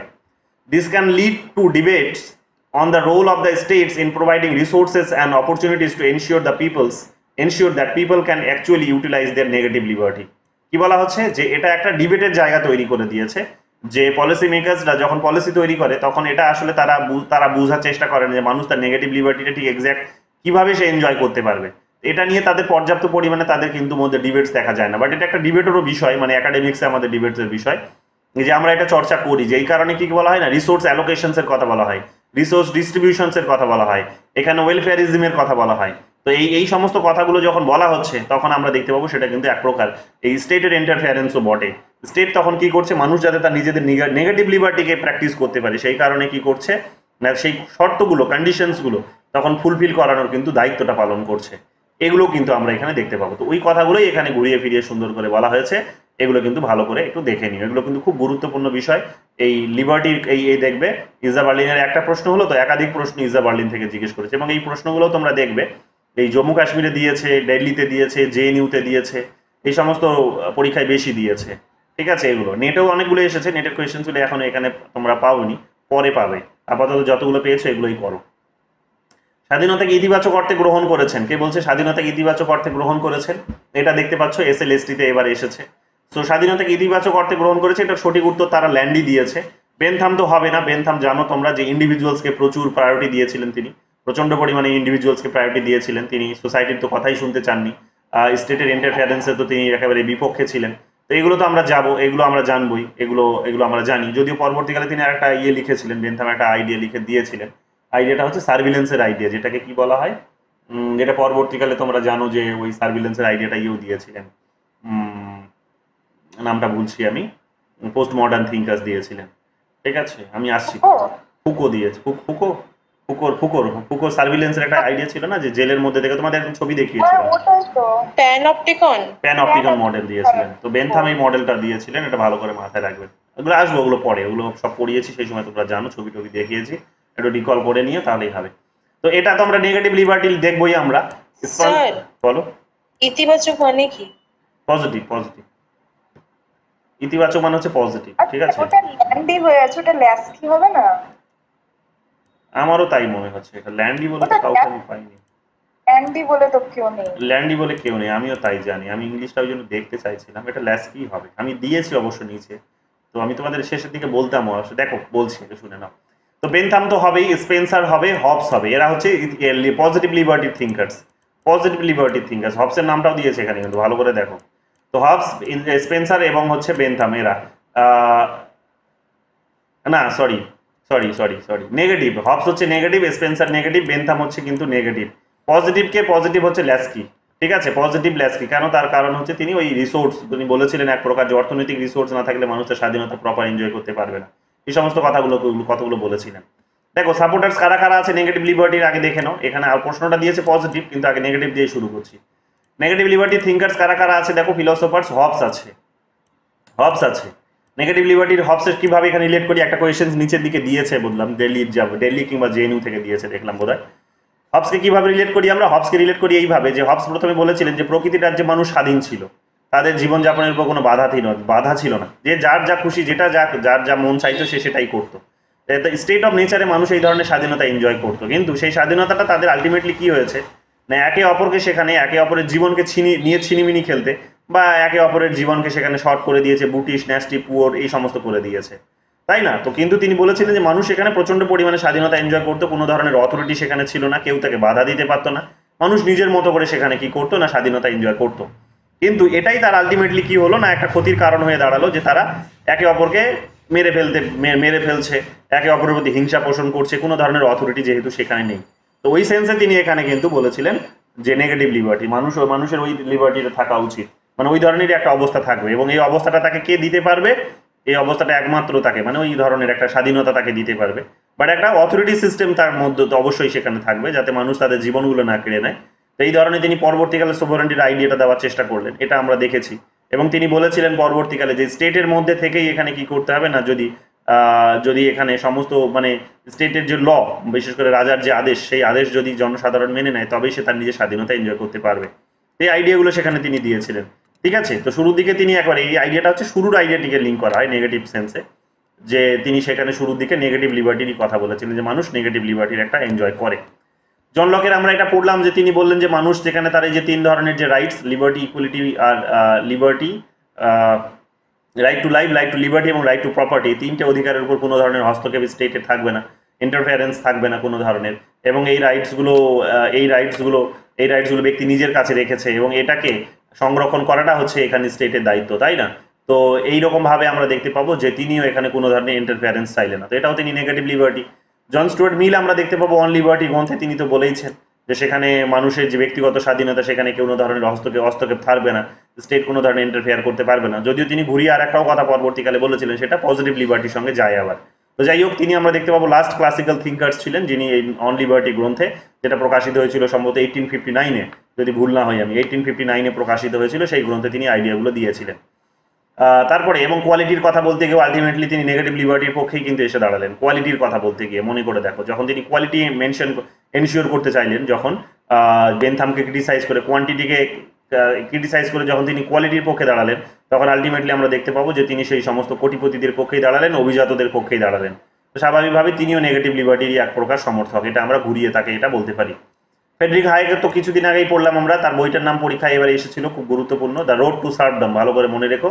এরাও কিন্তু নিও লিবারাল থিঙ্কার্স কোনো রকমভাবে, বা লিবার্টারিয়ান থিঙ্কার্স যাই বলো, নিও লিবারাল বা লিবার্টারিয়ান কোনো রকমভাবে এরা ইন্টারফেয়ারেন্স চায় না, ইন্ডিভিজুয়ালসের সম্পত্তির উপরে, ইন্ডিভিজুয়ালসের বা ফ্রি মার্কেটের ব্যবস্থার তারা কিন্তু কথা বলে। ইজা বার্লিনের নামটা তো আমরা এক্ষুনি পড়লাম, পজিটিভ লিবার্টি নেগেটিভ দুটোটি ধারণা দিয়েছেন, এটা আমরা দেখতে পাবো। এবং এখানে বলছে কি বলছে, Berlin himself emphasis the importance of negative liberty or freedom from interference, তো এটার উপরে তিনি জোর দিয়েছিলেন, তিনি নেগেটিভ লিবার্টির পক্ষেই দাঁড়িয়েছিলেন তিনিও। রবার্ট নোজিক আমরা দেখতে পাবো তার অ্যানার্কি স্টেট অ্যান্ড ইউটোপিয়া, একাধিকবার পরীক্ষায় বইটির নাম জানতে চেয়েছে, কোয়েশ্চেন্সও ওয়েবসাইটে রয়েছে, ভালো করে সলভ করে নেবে। রবার্ট নোজিকের উপর আলাদা থিঙ্কার ওয়াইজ অলরেডি আলাদা করা আছে ওয়েস্টার্ন পলিটিক্যাল থট থেকে, সলভ করে নেবে, কোয়েশ্চেন্সগুলো বারবার জানতে চায়। তো সেখানেও তো আমরা দেখতে পাবো তিনি ফ্রি মার্কেট সিস্টেমের উপরে মানে ইমফ্যাসিস করলেন, তো নেগেটিভ লিবার্টির পক্ষে দাঁড়ালেন। হায়েকের নামটাও আমরা জানি, ফ্রেডরিক ভন হায়েক, এটাও আমরা পড়লাম নিও লিবারাল থিঙ্কার্সরা সবাই। মিল্টন ফ্রাইডম্যানও নাম আমরা পড়লাম, এই হায়েকের নামটা ওখানে লিখেছি, আবার একটু ডবল হয়ে গেছে। আচ্ছা, হারবার্ট স্পেন্সারের নামটা আমরা পড়বো। হারবার্ট স্পেন্সার আমরা দেখতে পাচ্ছি কি নেগেটিভ লিবার্টির মধ্যে পড়েন, তো এগুলো আমরা দেখতে পাচ্ছি কি এরা হচ্ছে নেগেটিভ লিবার্টির মধ্যে বিলং করেন। হারবার্ট স্পেন্সারের বইটার নাম এখানে দেখে নাও, তার রাইটিংস হচ্ছে এখানে দ্য ম্যান ভার্সেস স্টেট, খুব গুরুত্বপূর্ণ একটা লেখা, ভালো করে নামটা মনে রেখো। এটা 19th সেঞ্চুরি তিনি একজন ফিলোসফার ছিলেন, লাইজেসফিয়ার প্রিন্সিপালসের উপর তিনি এক প্রকার জোর দিয়েছিলেন, লাইজেসফিয়ার মুক্ত ব্যবস্থা যেটাকে বলা হচ্ছে। এরপর জেরেমি বেনথামের নাম তো আছেই এখানে। তারপর চলে আসো পজিটিভ লিবার্টি থিঙ্কার যারা, এখানে পুরো ডিটেলসে লিখে দিয়েছি। পজিটিভ থিঙ্কার যারা, তারা হচ্ছে এখানে কি পড়ায়, এক প্রকার সেলফ মাস্টারির কথা বলে, সেলফ মাস্টারি, নিজের উপর নিজে মাস্টারি করতে পারে, এবং এটা করার জন্য এখানে কি দরকার, স্টেটের ইন্টারফেয়ারেন্সটা দরকার, কাইন্ড অফ সেই ধরনের কথা তারা বলে। রুশোর কথা আমরা এখানে বলতে পারি, এখানে রুশো দেখবে সমস্ত অধিকারগুলো তারা নিজেরা, যখন সরকার গঠন হলো, সমস্ত অধিকার বা স্বাধীনতা এখানে সরকার ডিসিশনস নেওয়ার ক্ষমতা তিনি নিজেকেই দিয়ে দিলেন, অর্পণ করলেন, মানুষদের নিজেদের হাতেই সেটা অর্পণ করলেন, করে তিনি কি করলেন, এখানে নিজেকে আরও অনেক রকম ক্ষমতাশালী করে দিলেন। তো এই সেলফ মাস্টারি, তো এটা তো আমরা দেখতে পাবো। তার সোশ্যাল কন্ট্রাক্টে দেখে নিও, পাবলিকেশন ইয়ারটাও বারবার জানতে চাই, দেখে নিও। হেগেলের নামটা তো আমরা জানি, হেগেল তো এখানে state is the March of god on earth বলেছিলেন, তো সেটার বলার মধ্য দিয়ে আমরা দেখতে পাবো তিনি বলেছিলেন কি, যে স্টেটের একটা কন্ট্রোল সেখানে কিন্তু থাকবে, মানুষ যা খুশি তাই করতে পারে না, স্টেটের কন্ট্রোলটা সেখানে থাকবে। তো এটা আমরা দেখতে পাবো, তিনি স্টেটের পক্ষে দাঁড়িয়েছিলেন, আর এটা আমরা জানি। তো পজিটিভ এই কারণে, স্টেটের যেহেতু ইন্টারফেয়ারেন্সটা মেনে নিয়েছেন সেই কারণে। জন ডিউইতে অ্যাফার্মেটিভ অ্যাকশনসের কথা বলেছিলেন, আম্বেদকরের শিক্ষক ছিলেন, মনে করে দেখো, আম্বেদকরের শিক্ষক ছিলেন, আম্বেদকর পড়াতে গিয়ে বলেছিলাম জন ডিউইর কথা। তো স্বাভাবিকভাবে তিনিও এখানে যেহেতু অ্যাফার্মেটিভ অ্যাকশনসের কথা বলেছেন, তার মানে যারা পিছিয়ে পড়া তারা যাতে নিজেদের উপর সেলফ মাস্টারি করতে পারে, এই কারণে তাদের কিন্তু বেসিক কতগুলো সুযোগ সুবিধা দেওয়া দরকার, অপরচুনিটিস দেওয়া দরকার, এগুলোর কথা বলেছিলেন। তো আম্বেদকর পরবর্তীকালে এসে এগুলোকে আরও রিজার্ভেশন সিস্টেমের মধ্যে দিয়ে আরও শক্তিশালী করে তোলার চেষ্টা করলেন। আমাদের কনস্টিটিউশন যেখানে একটা বিখ্যাত দলিল হয়ে পড়ে আছে, মানে সেটা ব্যবহার হচ্ছে। টিএইচ গ্রিনও আমরা দেখতে পাবো, তিনি এখানে কি করলেন, টিএইচ গ্রিন ওই একদিকে তিনি লিবার্টি, একদিকে তিনি হচ্ছে ওই ইন্ডিভিজুয়ালসের যেভাবে একেবারে কমপ্লিট ইন্ডিভিজুয়ালস করে দিলেন, জন স্টুয়ার্ট মিল নেগেটিভ লিবার্টি দিয়ে ডিফাইন করলেন, অন্যদিকে আমরা দেখতে পাবো যে হেগেল যে পজিটিভ লিবার্টির ধারণা দিয়ে ইন্ডিভিজুয়ালসকে ডেভেলপ করলেন। তো এই দুটোর মাঝে, অর্থাৎ একদিকে স্টেট আর একদিকে অন্যদিকে ইন্ডিভিজুয়ালস, দুটো যে এক্সট্রিম দুটো আইডিয়া, একটা এক্সট্রিম লেফট একটা এক্সট্রিম রাইট, এই দুটোর আইডিয়ার মাঝে তিনি ব্যালেন্স করার চেষ্টা করলেন, করে তিনি বলার চেষ্টা করলেন কি, করে তিনি ওই 1960-র দিকে তোমরা মনে রাখবে যে এই সমস্ত সময়ের মধ্যে ইকোনমিক ক্রাইসিস সেই সময় যখন এখানে খুব চরম, তো সেই সময় আমরা দেখতে পাবো যে তিনি ইন্টারফেয়ারেন্সের কথা বলছেন, স্টেটের ইন্টারফেয়ারেন্সের কথা বলছেন, সেখানে ওয়েলফেয়ারিজমের কথা বলছেন। তো তার মানে সেগুলো কিন্তু পজিটিভ লিবার্টির দিকেই যায়। অমর্ত্য সেন তো আমরা জানি যে ক্যাপাবিলিটি অ্যাপ্রোচের কথা বলেছেন, ক্যাপাবিলিটি অ্যাপ্রোচের কথা বলেছেন, এবং এখানে ইয়েও হবে, মাথায় রেখো নামটা, এক প্রকার কি বলবো, জন রলসের নামটাও আমরা এখানে লিঙ্ক করতে পারি। এটা যদিও জন রলসকে আবার অনেকে ঘুরিয়ে ক্রিটিসাইজ করে বলে যে নেগেটিভ লিবার্টির পক্ষেই তিনি দাঁড়িয়েছেন, একটা কনফিউশন সেখানে অবশ্যই আছে, যেটা কিভাবে তুমি দেখবে সেটা। বাট তার সোজা সাপটা হিসেব যদি দেখি তাহলে তিনি কিন্তু পজিটিভ লিবার্টির কথাই বলেছেন, কারণ এক প্রকার ওয়েলফেয়ারিজমকে প্রমোট করেছেন। কিন্তু ঘুরিয়ে তিনি আবার এক প্রকার দেখবো আমরা কি বলছেন, তিনি এক প্রকার ওই মার্কেটের উপরেই কিন্তু ভরসাটা রাখছেন, পুরো ওপেন সিস্টেমের উপরেই যখন ভরসা রাখছেন তখন এটা একেবারে স্বাভাবিক সত্য হয়ে যাচ্ছে যে তিনি ওই নেগেটিভ লিবার্টির পক্ষেও দাঁড়িয়েছেন। যাই হোক, তিনি রিভাইভাল অফ দ্য স্টেটের আইডিয়াগুলোর সাথেও জড়িত, তো পজিটিভের সঙ্গেই তাকে কাউন্ট করাটা বেশি যুক্তিযুক্ত হবে। অমর্ত্য সেনের ক্যাপাবিলিটি অ্যাপ্রোচে আমরা দেখতে পাবো যে তিনি ওই জন রলসের আইডিয়াগুলোকে ক্রিটিসাইজ করে তিনি বললেন যে শুধুমাত্র এই সার্ভাইভ করার মতো শুধু সুযোগ সুবিধা নয়, বরং তার ইন্ডিভিজুয়াল যাতে তার নিজের লিবার্টিকে এনশিওর করতে পারে, ফ্রিডমকে যাতে এনশিওর করতে পারে, সেই এনশিওরকে সে ডেভেলপমেন্ট অ্যাজ ফ্রিডম বলে যে তিনি বইটি লিখেছিলেন, তো এই ডেভেলপমেন্ট যাতে সে এনশিওর করতে পারে, ঠিক একই রকমভাবে আমরা দেখতে পাবো কি যে ওই ইয়ের মতো সিবি ম্যাকফারসনের মতো, সিবি ম্যাকফারসন যেমন ক্রিয়েটিভ ফ্রিডমের কনসেপ্ট দিয়েছেন, ঠিক একই রকমভাবে আমরা দেখতে পাবো যে ওই একই ক্যাটাগরিতে এখানে এসে কি করার চেষ্টা করলেন, তিনি বললেন যে মানুষ যাতে তার নিজের স্বাধীনতা যেখানে সে এনজয় করতে পারে, তার জন্য ন্যূনতম শুধু বেসিক কিছু বিষয় নয়, বারবার তাকে এখানে পাইয়ে দিতে হবে স্টেট, তার যে ওই রকম কোনো ক্যাপাসিটি নয়, ওই ধরনের কোনো সিস্টেমকে ডেভেলপ করা নয়, বরং সিস্টেমটা এইরকমভাবে ডেভেলপ করতে হবে যাতে সে অটোমেটিক নিজেকে যোগ্য করে তুলতে পারে। তো সেগুলো করার জন্য যে সমস্ত অপরচুনিটিসগুলো দেওয়া দরকার সেগুলো প্রোভাইড করতে হবে। সেগুলো কোনগুলো? সেগুলো হচ্ছে তাকে প্রপার এডুকেশন দিতে হবে, তাকে শিক্ষা দিতে হবে, তাকে স্বাস্থ্য দিতে হবে, এই সমস্ত এগুলোর কথা তিনি বলে ক্যাপাবিলিটির কথা বললেন, যে মানুষের ক্যাপাবিলিটি, এগুলোর সঙ্গে মানুষের ক্যাপাবিলিটি বা সক্ষমতা নির্ভর করে। তো স্বাভাবিকভাবে ওগুলোর যখন কথা বলছেন তিনি তখন পজিটিভ লিবার্টির পক্ষেই দাঁড়াচ্ছেন। হ্যারল্ড ল্যাস্কির নাম তো আমরা পড়লাম যে তিনি গ্রামার অফ পলিটিক্স বইটিতে তিনি এখানে তাহলে কি করেছেন, তিনি এখানে আমরা দেখতে পাবো যে লিবার্টিকে এনশিওর করার জন্য যে ইকোনমি খুবই নেসেসারি একটা বিষয়, সেগুলো তিনি এখানে বলার চেষ্টা করলেন জোর গলায়, তাই না? এলটিও হব হাউসের নামও পাবো আমরা, আর হবসনের নামও পাবো, এরাও হচ্ছে পজিটিভ লিবার্টি থিঙ্কার্স। আর জিওভানি জেন্টাইল এই নামটা মনে রাখবে, এই নামটা খুব গুরুত্বপূর্ণ, এখানে তিনি কিন্তু ইনিও কিন্তু এগুলোর পক্ষে দাঁড়িয়েছে। তো এই সমস্ত নামগুলো মনে রেখো, তাহলেই দেখবে কমন পেয়ে যাবে অনেক, এবং দেখবে প্রশ্ন কিন্তু পজিটিভ নেগেটিভ ডিবেটের অলরেডি এসেছে একাধিকবার। পরের প্রশ্ন চলে আসে 6 নম্বর কোয়েশ্চেন্স কি বলছে? 6 নম্বর কোয়েশ্চেন বলছে Hobbes describe liberty as the absence of oppositions in Leviathan by oppositions in mint. যে হবস যে তার লেভিয়াথান গ্রন্থে এই অ্যাবসেন্সের কথা বলেছিলেন, ঠিক আছে, লেভিয়াথান গ্রন্থে যে অ্যাবসেন্সের কথা বলেছিলেন, যে বিরোধিতার যে থাকবে না, সেখানে কি বোঝাতে চেয়েছিলেন যে extreme impediments of motion, external impediments of motions, যেখানে বাইরের কোনো শক্তি এখানে কিন্তু প্রয়োগ হবে না, বাইরের কোনো শক্তি তাকে বাধা দেবে না, নিজের মতো করে সে নিজের গতিতে চলবে, ওই কথাটা এখানে বোঝানোর চেষ্টা হয়েছে। তো যাই হোক, এখানে কি বলছে, এখানে দেখো বলছে in Thomas Hobbes work Leviathan he describe liberty as the absence of oppositions. লিবার্টিকে তিনি এইভাবে বুঝেছেন যে অপোজিশনস থাকবে না, বিরোধিতা থাকবে না, কোনো বিরোধিতা থাকবে না, হ্যাঁ, বিরোধিতা থাকবে না। Whereas opposition he specially means external impediments of motions, যে বাইরের কোনো শক্তি এখানে কিন্তু প্রয়োগ হবে না, Hobbes concept the liberty is often classified under the notions of negative লিবার্টির মধ্যে তাকে কাউন্ট করা হয়। কি বলছে? According to Hobbes an individual is free as long as there is no external obstacles that prevent them from doing what they have the will, desire or inclinations to do. In Leviathan he states that a free man is that in those things which by his strength and wit he is able to do, is not hindered to do what he has will to. This definition underscores the idea that freedom consists in the absence of physical or external constraint or impediments of actions. মানে এক প্রকার বাইরের কোনো শক্তি দ্বারা তাকে বাধা প্রয়োগ করবে না, সেটারই কথা বলছে। মানে এক প্রকার ঘুরিয়ে বলতে পারো যে যদি সে কোনো রকমের বাধাপ্রাপ্ত না হয় তবেই এখানে কি হবে, নিজের স্বাধীনতাগুলো এনজয় করতে পারবে। ওই কথাগুলো এখানে ঘুরিয়ে ফিরে বলার চেষ্টা করেছে, এগুলো তার যত জটিলে যাওয়ার দরকার নেই, সাধারণভাবে বোঝো। অন লিবার্টি গ্রন্থটির প্রণেতাকে, অন লিবার্টি গ্রন্থটি আমরা জানি যে জন স্টুয়ার্ট মিল পড়তে গিয়ে আমরা পেয়েছি, এটা 2023 সালে SLST-তে এসেছে। তো অন লিবার্টি গ্রন্থের প্রণেতা জন স্টুয়ার্ট মিল কত সালে প্রকাশিত হয়েছিল? 1859-এ প্রকাশিত হয়েছিল। কিছুক্ষণ আগেই তোমাদের বলছিলাম যে 1859-এ এই বইটি প্রকাশিত হয়েছে, ঠিক আছে, 1859-এ। তার 3-4টে বিখ্যাত বই আছে, ঠিক আছে, তিনটে চারটে বই, একটা বই হচ্ছে অন লিবার্টি, দ্বিতীয় বইটা হচ্ছে সাবজুগেশনস অফ উইমেন, থার্ড বইটা হচ্ছে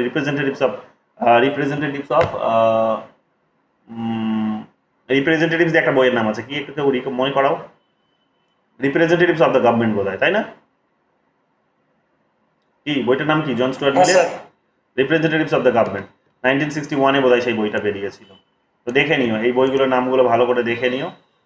1961-এ কি 69-এ হবে, তিনটে বই এখানে, 59-এ একটা, 61-এ একটা, আর একটা বোধ হয় 69-এ। হ্যাঁ ওটা হচ্ছে কনসিডারেশন অন 1861 এ যেটা সেটা ইউটিলিটারিয়ানিজম আসছে। 61-এ ইউটিলিটারিয়ানিজম, আচ্ছা। আর রিপ্রেজেন্ট কনসিডার কি বললে লিপিকা, কি বলছিল বইটার নাম Deepika? Consideration on representative government, যেটা সেটা হচ্ছে 1861। 1861। তো 1861-এ ভালো করে দেখে নিও এগুলো, দুটো বই, ইউটিলিটারিয়ানিজম আর ইয়েটা বোধহয় একই সালে বেরিয়েছিল, তো এগুলো ভালো করে দেখো। মানে ফার্স্টে হচ্ছে অন লিবার্টি 1859, তারপরে ইউটিলিটারিয়ানিজম, আর হচ্ছে যে ওই যে বইটা রিপ্রেজেন্টেশন, ওটা ওই দুটো 1861-তে, আর 1869-এ ওই বইটা বেরিয়েছে, অন যেটা সাবজুগেশনস অফ আরেকটা উইমেন, অন সাবজুগেশন অফ ওমেন। এই চারটে বইয়ের নাম ভালো করে দেখে নিও, এগুলো কিন্তু সিকোয়েন্সে জানতে চাই বারবার এগুলো, ঠিক আছে? এগুলো ভালো করে দেখে নিও। চলে আসো 8 নাম্বার কোয়েশ্চেন। 8 নাম্বার কোয়েশ্চেন কি বলছে? Isaiah Berlin spoke about two types of freedom, which one of the following are types of freedom according to him, which of the following are the types of freedom according to him. তো freedom from এটা তো তিনি বলেছিলেন, negative ফ্রিডমটাকে তিনি এটাকে বলেছিলেন। Freedom two এটা তো পজিটিভ ফ্রিডম বলেছিলেন, নেগেটিভ পজিটিভ এই নামেও ডাকা হয়। তো অল অফ দ্য অ্যাবাভ হচ্ছে সঠিক উত্তর। তো এগুলো তো অলরেডি আমরা আলোচনা করলাম, এগুলো জানো তোমরা, এগুলো দেখে নিও ভালো করে। ফ্রিডম ফ্রম এবং ফ্রিডম টু বলতে কোন দুটো ফ্রিডমকে ডিনোটস করছে এটাও ভালো করে দেখে নিও। ফ্রিডম ফ্রম বলতে এখানে নেগেটিভ ফ্রিডমকে বলা হচ্ছে, আর ফ্রিডম টু বলতে এখানে পজিটিভ ফ্রিডমকে বলা হচ্ছে। এগুলোও কিন্তু পরীক্ষায় ঘুরিয়ে ফিরিয়ে আসতে পারে। কারেন্ট অ্যাফেয়ার্সের কোয়েশ্চেন ছিল, এটা তোমাদের সেই সময় ডিটেলসে ধরে বুঝিয়েছিল। এডিটোরিয়াল পেজে কেউ একটা কোনো আর্টিকেল লিখেছিল, সেইখান থেকে এটা আলোচনায় এসেছিল। Who among the following thinkers wrote the book the spirit of laws? CUET PG 2024-এ এবারই এসেছে, যারা এবার পরীক্ষা দিয়ে যারা জেএনইউতে চান্স পাবে হয়তো। দেখো তো কি বলছে এখানে, who among the following thinkers wrote the book the spirit of laws? তো এটা মন্তেস্কু লিখেছে। মন্তেস্কু এই বইটা আমরা দেখতে পাবো 1748-এ লিখেছেন, 1748-এ বইটা লিখেছেন। এই বইটাতে তিনি এখানে কি বলেছিলেন না, সেপারেশনস অফ পাওয়ার্স এবং চেকস অ্যান্ড ব্যালেন্সের কথা বলেছিলেন। তিনটে ব্রাঞ্চ গভর্নমেন্টে যে আছে, তিনটে ব্রাঞ্চ আলাদা আলাদাভাবে এখানে ফাংশনস করবে, কেউ কারো কাজে ইন্টারফেয়ার করবে না, এবং যদি না করে তবেই গিয়ে লিবার্টি এখানে কিন্তু মানুষের এনশিওর হতে পারে। তো এই লিবার্টি এনশিওর করার জন্যই তিনি এই বইটা লিখেছিলেন এবং তিনটে ব্রাঞ্চকে আলাদা আলাদা কাজ করতে বলেছিলেন। তবে কেউ যেন অত্যধিক বেশি পাওয়ারফুল না হয়ে যায়, সেই কারণে তিনি প্রত্যেকের উপর চেকস অ্যান্ড ব্যালেন্সেরও কথা বলেছিলেন। তো ওই বিষয়গুলো এখানে বোঝানো হয়েছে, এগুলোকে একটু দেখে নিও। জেএনইউ 2019-এ এসেছে, এটা দেখো কি বলছে, in the Republican theory of freedom. খুব গুরুত্বপূর্ণ প্রশ্ন, ভালো করে ধ্যান দেবে। In the Republican theory of freedom, freedom is defined as the absence of. JNU এর কোয়েশ্চেনগুলো খুব ভালো করেই গুরুত্ব দেবে কিন্তু, হ্যাঁ, খুবই গুরুত্বপূর্ণ প্রশ্ন এগুলো সব, এগুলো জেএনইউতে নেটে আসার সম্ভাবনা প্রবল। In the Republican theory of freedom, freedom is defined as the absence of. তো অ্যাবসেন্স হচ্ছে ডমিনেশনস। এখানে বেসিক্যালি এখানে আমরা দেখতে পাবো যে এই ফ্রিডমকে দুটো ভাগে ভাগ করা হয়। ফ্রিডমকে একটা হচ্ছে মানে আইডিয়াগতভাবে যদি বলো তাহলে দুটো ভাবে ভাগ করা হয়, একটা হচ্ছে রিপাবলিকান থিওরি অফ ফ্রিডম, আর একটা হচ্ছে লিবারাল থিওরি অফ ফ্রিডম। তো লিবারাল থিওরি আর রিপাবলিকান থিওরির মধ্যে একটা সূক্ষ্ম পার্থক্য আছে, সূক্ষ্ম পার্থক্য, এই পার্থক্যটা এখানে বুঝতে পারবে। কি বলছে এখানে দেখো, one of the most interesting current debate about the idea of freedom is the debates between the adherent of the recently viewed republican notions of negative freedom.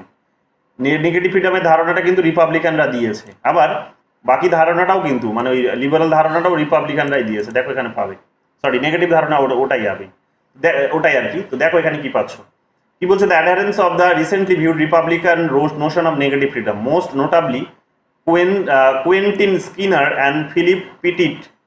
এই দুজন এখানে কিন্তু এই আইডিয়াটি দিয়েছেন, ঠিক আছে।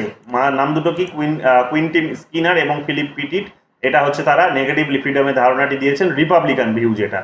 And the adherent of the prevailing liberal notions of negative freedom, most notably Ian Carter এবং Matthew Kramer. এই দুটো নাম ভালো করে মনে রাখো, এগুলো হচ্ছে কি লিবারাল নোশন, যেটা আবার নেগেটিভ ধারণা। তো নেগেটিভ দুটোই, কিন্তু একটা হচ্ছে রিপাবলিকান আর একটা হচ্ছে লিবারাল। রিপাবলিকান যেটা সেটা সমর্থক হচ্ছে কুইন্টিন স্কিনার এবং ফিলিপ পিটিট, এবং যেটা লিবারাল সেটা হচ্ছে কিন্তু কার্টার এবং হচ্ছে ক্রামার। তো এই দুটো নাম এখানে ভালো করে দুটো চারটে নাম ভালো করে মনে রাখবে। তারপরে দেখো কি বলছে, the debate between this two parties concerns the questions of what negative freedom is. এই দুটো আইডিওলজি, আলাদা আলাদা দুটো আইডিওলজি, রিপাবলিকান আইডিওলজি এবং লিবারেল আইডিওলজি, তারা এই প্রশ্নটা নিয়ে আলোচনাটা শুরু করেছেন যে নেগেটিভ স্বাধীনতা বলতে কি বোঝায়, নেগেটিভ স্বাধীনতা বলতে কি বোঝায়, এটা নিয়ে তারা যখন আলাদা আলাদাভাবে মানে ডিবেট করছেন, তখন মানে তারা যখন লেখা লিখছেন বা চর্চা করছেন, তখন আলাদা দুটো ভিউ এখানে বেরিয়ে এসেছে, যেটা ডিবেটের বিষয় হয়ে দাঁড়িয়েছে। কি বলছে, while Carter and Kramer argue that negative freedom, মানে ক্রামার আর ক্যাটার মানে হচ্ছে যারা হচ্ছে লিবারেল, কি বলছে এরা, যে argue that negative freedom is simply the absence of interference, যে সিম্পলি অ্যাবসেন্স অফ ইন্টারফিয়ারেন্স হিসেবেই দেখেছে, যে কোনো ধরনের বাধা সেখানে থাকবে না। অন্যদিকে আমরা দেখতে পাবো রিপাবলিকানরা কি বলছে, রিপাবলিকানরা বলছে, স্কিনার এবং পেটিট যারা, তারা বলছেন, কি বলছে, negative freedom is the first and foremost of absence of arbitrary power to interfere. যে বলছে একটা হচ্ছে কি একটা ইন্টারফিয়ারেন্সকে দেখাচ্ছে, আর একটা বলছে কি ইন্টারফেয়ার করার জন্য যে পাওয়ার, সেই পাওয়ারটাকে ডিনোটস করছে। তো একটা হচ্ছে বলতে পারো যে একটা উদ্দেশ্যটাকে ডিনোটস করছে, আর একটা মিনসটাকে ডিনোটস করছে, দুটো, একটা হচ্ছে মিনস আর একটা হচ্ছে এন্ডসকে ডিনোটস করছে। তো এই ধরনের একটা মিনস এন্ডসের বলতে পারো এক প্রকার ডিবেটস। তো যাই হোক, এখানে এক প্রকার কেউ এখানে রিপাবলিকানরা বলছে এখানে আর্বিট্রারি পাওয়ারটাকে ডিনোটস করছে, আর অন্যদিকে আমরা দেখতে পাবো যে লিবারালসরা এখানে কোন বিষয়টাকে ডিনোটস করছে না, ইন্টারফিয়ারেন্সটাকে শুধু ডিনোটস করছে। কিন্তু লিবারালদের বক্তব্যটা হচ্ছে, রিপাবলিকানদের বক্তব্য হচ্ছে যে না, ইন্টারফিয়ারেন্সটা হচ্ছে তার কারণে এখানে আর্বিট্রারি পাওয়ারটা সেখানে তৈরি হয়েছে বলে। তো এটাকে তারা ডমিনেশন হিসেবে দেখেছে, ডমিনেশনস and only in a secondary sense also the absence of interference, and only in a secondary sense also the absence of interference. Secondary সেন্সে সেটাকে দেখেছে, কিন্তু প্রাইমারি সেন্সে কি দেখেছে, আর্বিট্রারি পাওয়ারটাকে তারা কিন্তু সামনে থেকে দেখেছে। কারা? ডেমোক্র্যাটরা, এই রিপাবলিকানরা। তো এই ডিবেটটাকে আরো লম্বা করে আমি এখানে একটু বুঝিয়ে দিয়েছি, তোমরা নিশ্চয়ই পড়তে চাইবে, ভালো করে পড়ে নিও, বুঝতে পারবে।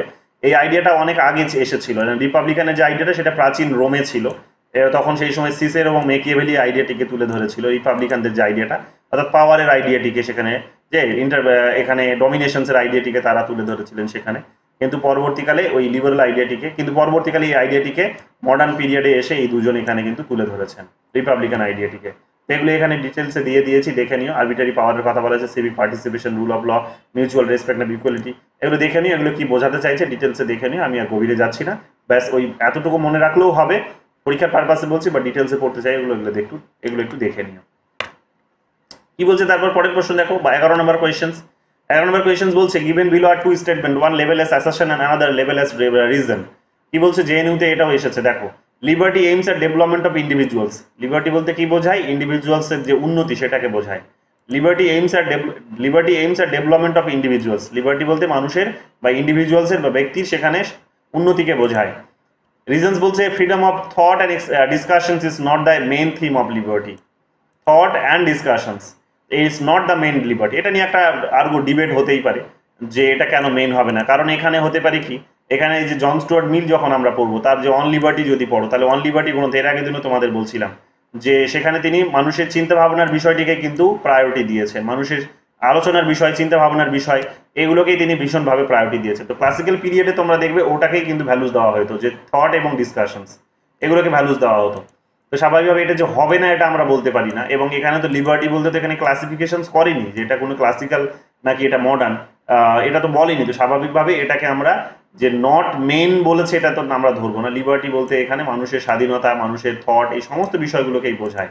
মানুষের চিন্তা ভাবনার স্বাধীনতা, চলাফেরা স্বাধীনতা, মানুষের সেখানে আরও যে অনেকগুলো বিষয় সেখানে আছে, ঠিক আছে। এগুলো তোমাদের ডেমোক্রেসি যখন পড়াবো তখন এগুলো আরও জোরালোভাবে আরও বলা হবে, তখন বুঝতে পারবে। বাট মোটামুটিভাবে বুঝে নাও যে এগুলো আমাদের স্বাধীনতার, আমাদের 19 নম্বর আর্টিকেলে যেগুলো বলা হয়েছে সেগুলো কিন্তু সবই কিন্তু লিবার্টির মধ্যেই পড়ে।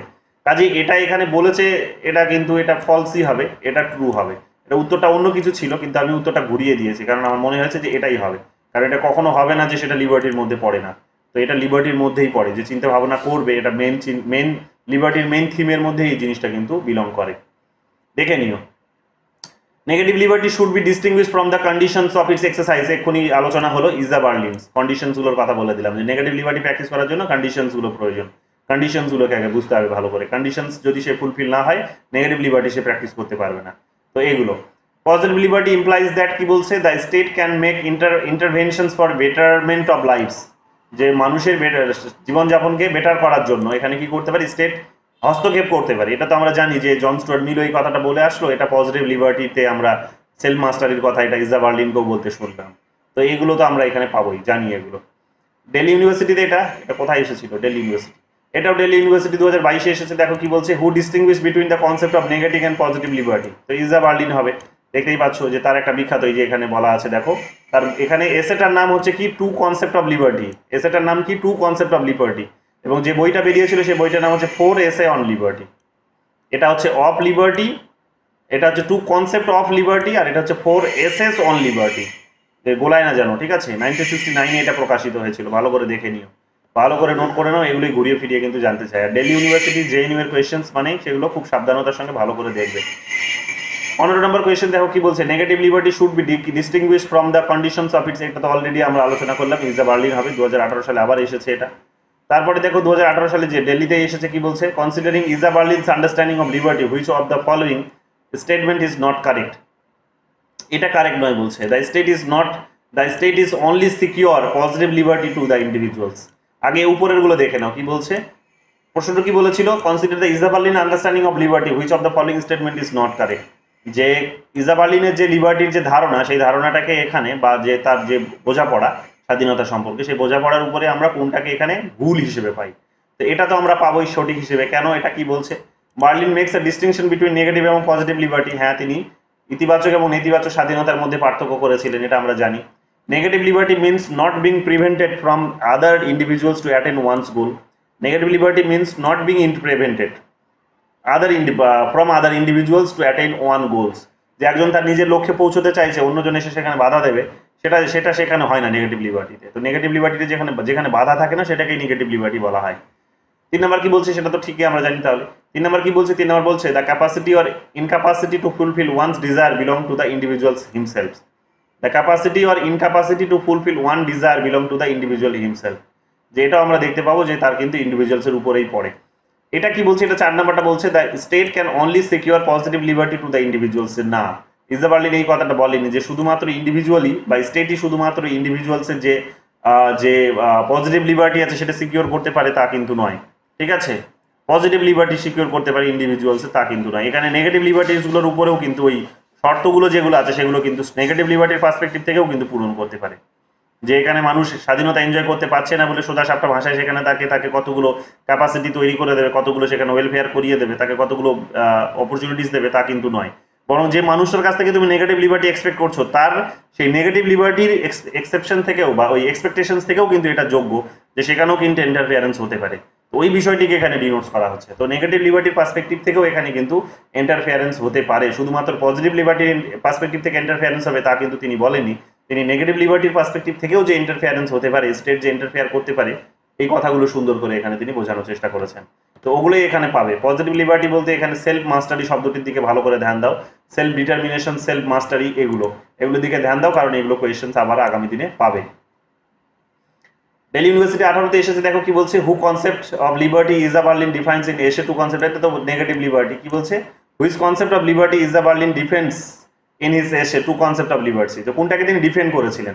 তো যেটা তিনি প্রতিরক্ষা করেছিলেন সেটা হচ্ছে নেগেটিভ লিবার্টি, কারণ তিনি সমর্থক ছিলেন নেগেটিভ লিবার্টির। তিনি দুটো ধারণা দিয়েছিলেন বটে, পজিটিভ এবং নেগেটিভ, কিন্তু তিনি দাঁড়িয়েছিলেন এই লিবার্টিটার পক্ষে, নেগেটিভ লিবার্টির পক্ষে দাঁড়িয়েছিলেন। 18 নম্বর কোয়েশ্চেন দেখো কি বলছে। 18 নম্বর কোয়েশ্চেন বলছে, who among the following are not supporters of positive liberty. কে পজিটিভ লিবার্টির বা ইতিবাচক স্বাধীনতাকে সমর্থক নয়? স্বাধীন সমর্থক যিনি নন সেটা হচ্ছে এখানে আমরা দেখতে পাবো জন লককে তো আমরা পেলাম তিনি নেগেটিভ হিসেবে, আর আমরা পেয়েছি বেনথামকে নেগেটিভ হিসেবে। তো এটা বি আর ডি হচ্ছে এখানে আমরা দেখতে পাবো যে তারা নেগেটিভ, আর এই টিএইচ গ্রিন এবং হচ্ছে আমরা দেখতে পাবো হ্যারল্ড ল্যাস্কি এরা হচ্ছে পজিটিভ। তো এটা ডিসেম্বরে এবং জুনের যে পরীক্ষাটা ছিল নেটের, সেই নেটের কোয়েশ্চেন সেটা, ঠিক আছে? ভালো করে ধ্যান দিও, কোয়েশ্চেনটা খুব গুরুত্বপূর্ণ। ইজা Berlin is the author of, তো 4 এসে অন লিবার্টি এক্ষুনি আমরা দেখলাম, তাই না? তারপরে দেখো এটা সিবিটি 2022-এ এসেছে, সিবিটি পিজি 2022 আবার এসেছে। কি দেখো কি বলছে, if our aim is liberty in democracy, যে গণতন্ত্রে আমাদের যদি লক্ষ্য হয় যদি স্বাধীনতা, then you must teach people the art of being free and of governing themselves. তবে তুমি মানুষকে কি করবে না, নিশ্চয়ই এই কলাটা শেখাবে, এই ধরনের একটা কলা তুমি একটা শেখাবে যে কিভাবে সেখানে মুক্ত হতে হয় এবং নিজেকে শাসন করতে হয়, কিভাবে মুক্ত হতে হয় এবং নিজেকে শাসন করতে, এই ধরনের কলাটা তোমাকে শেখাতে হবে যদি তোমার টার্গেট হয় গণতন্ত্রে কি স্বাধীনতা।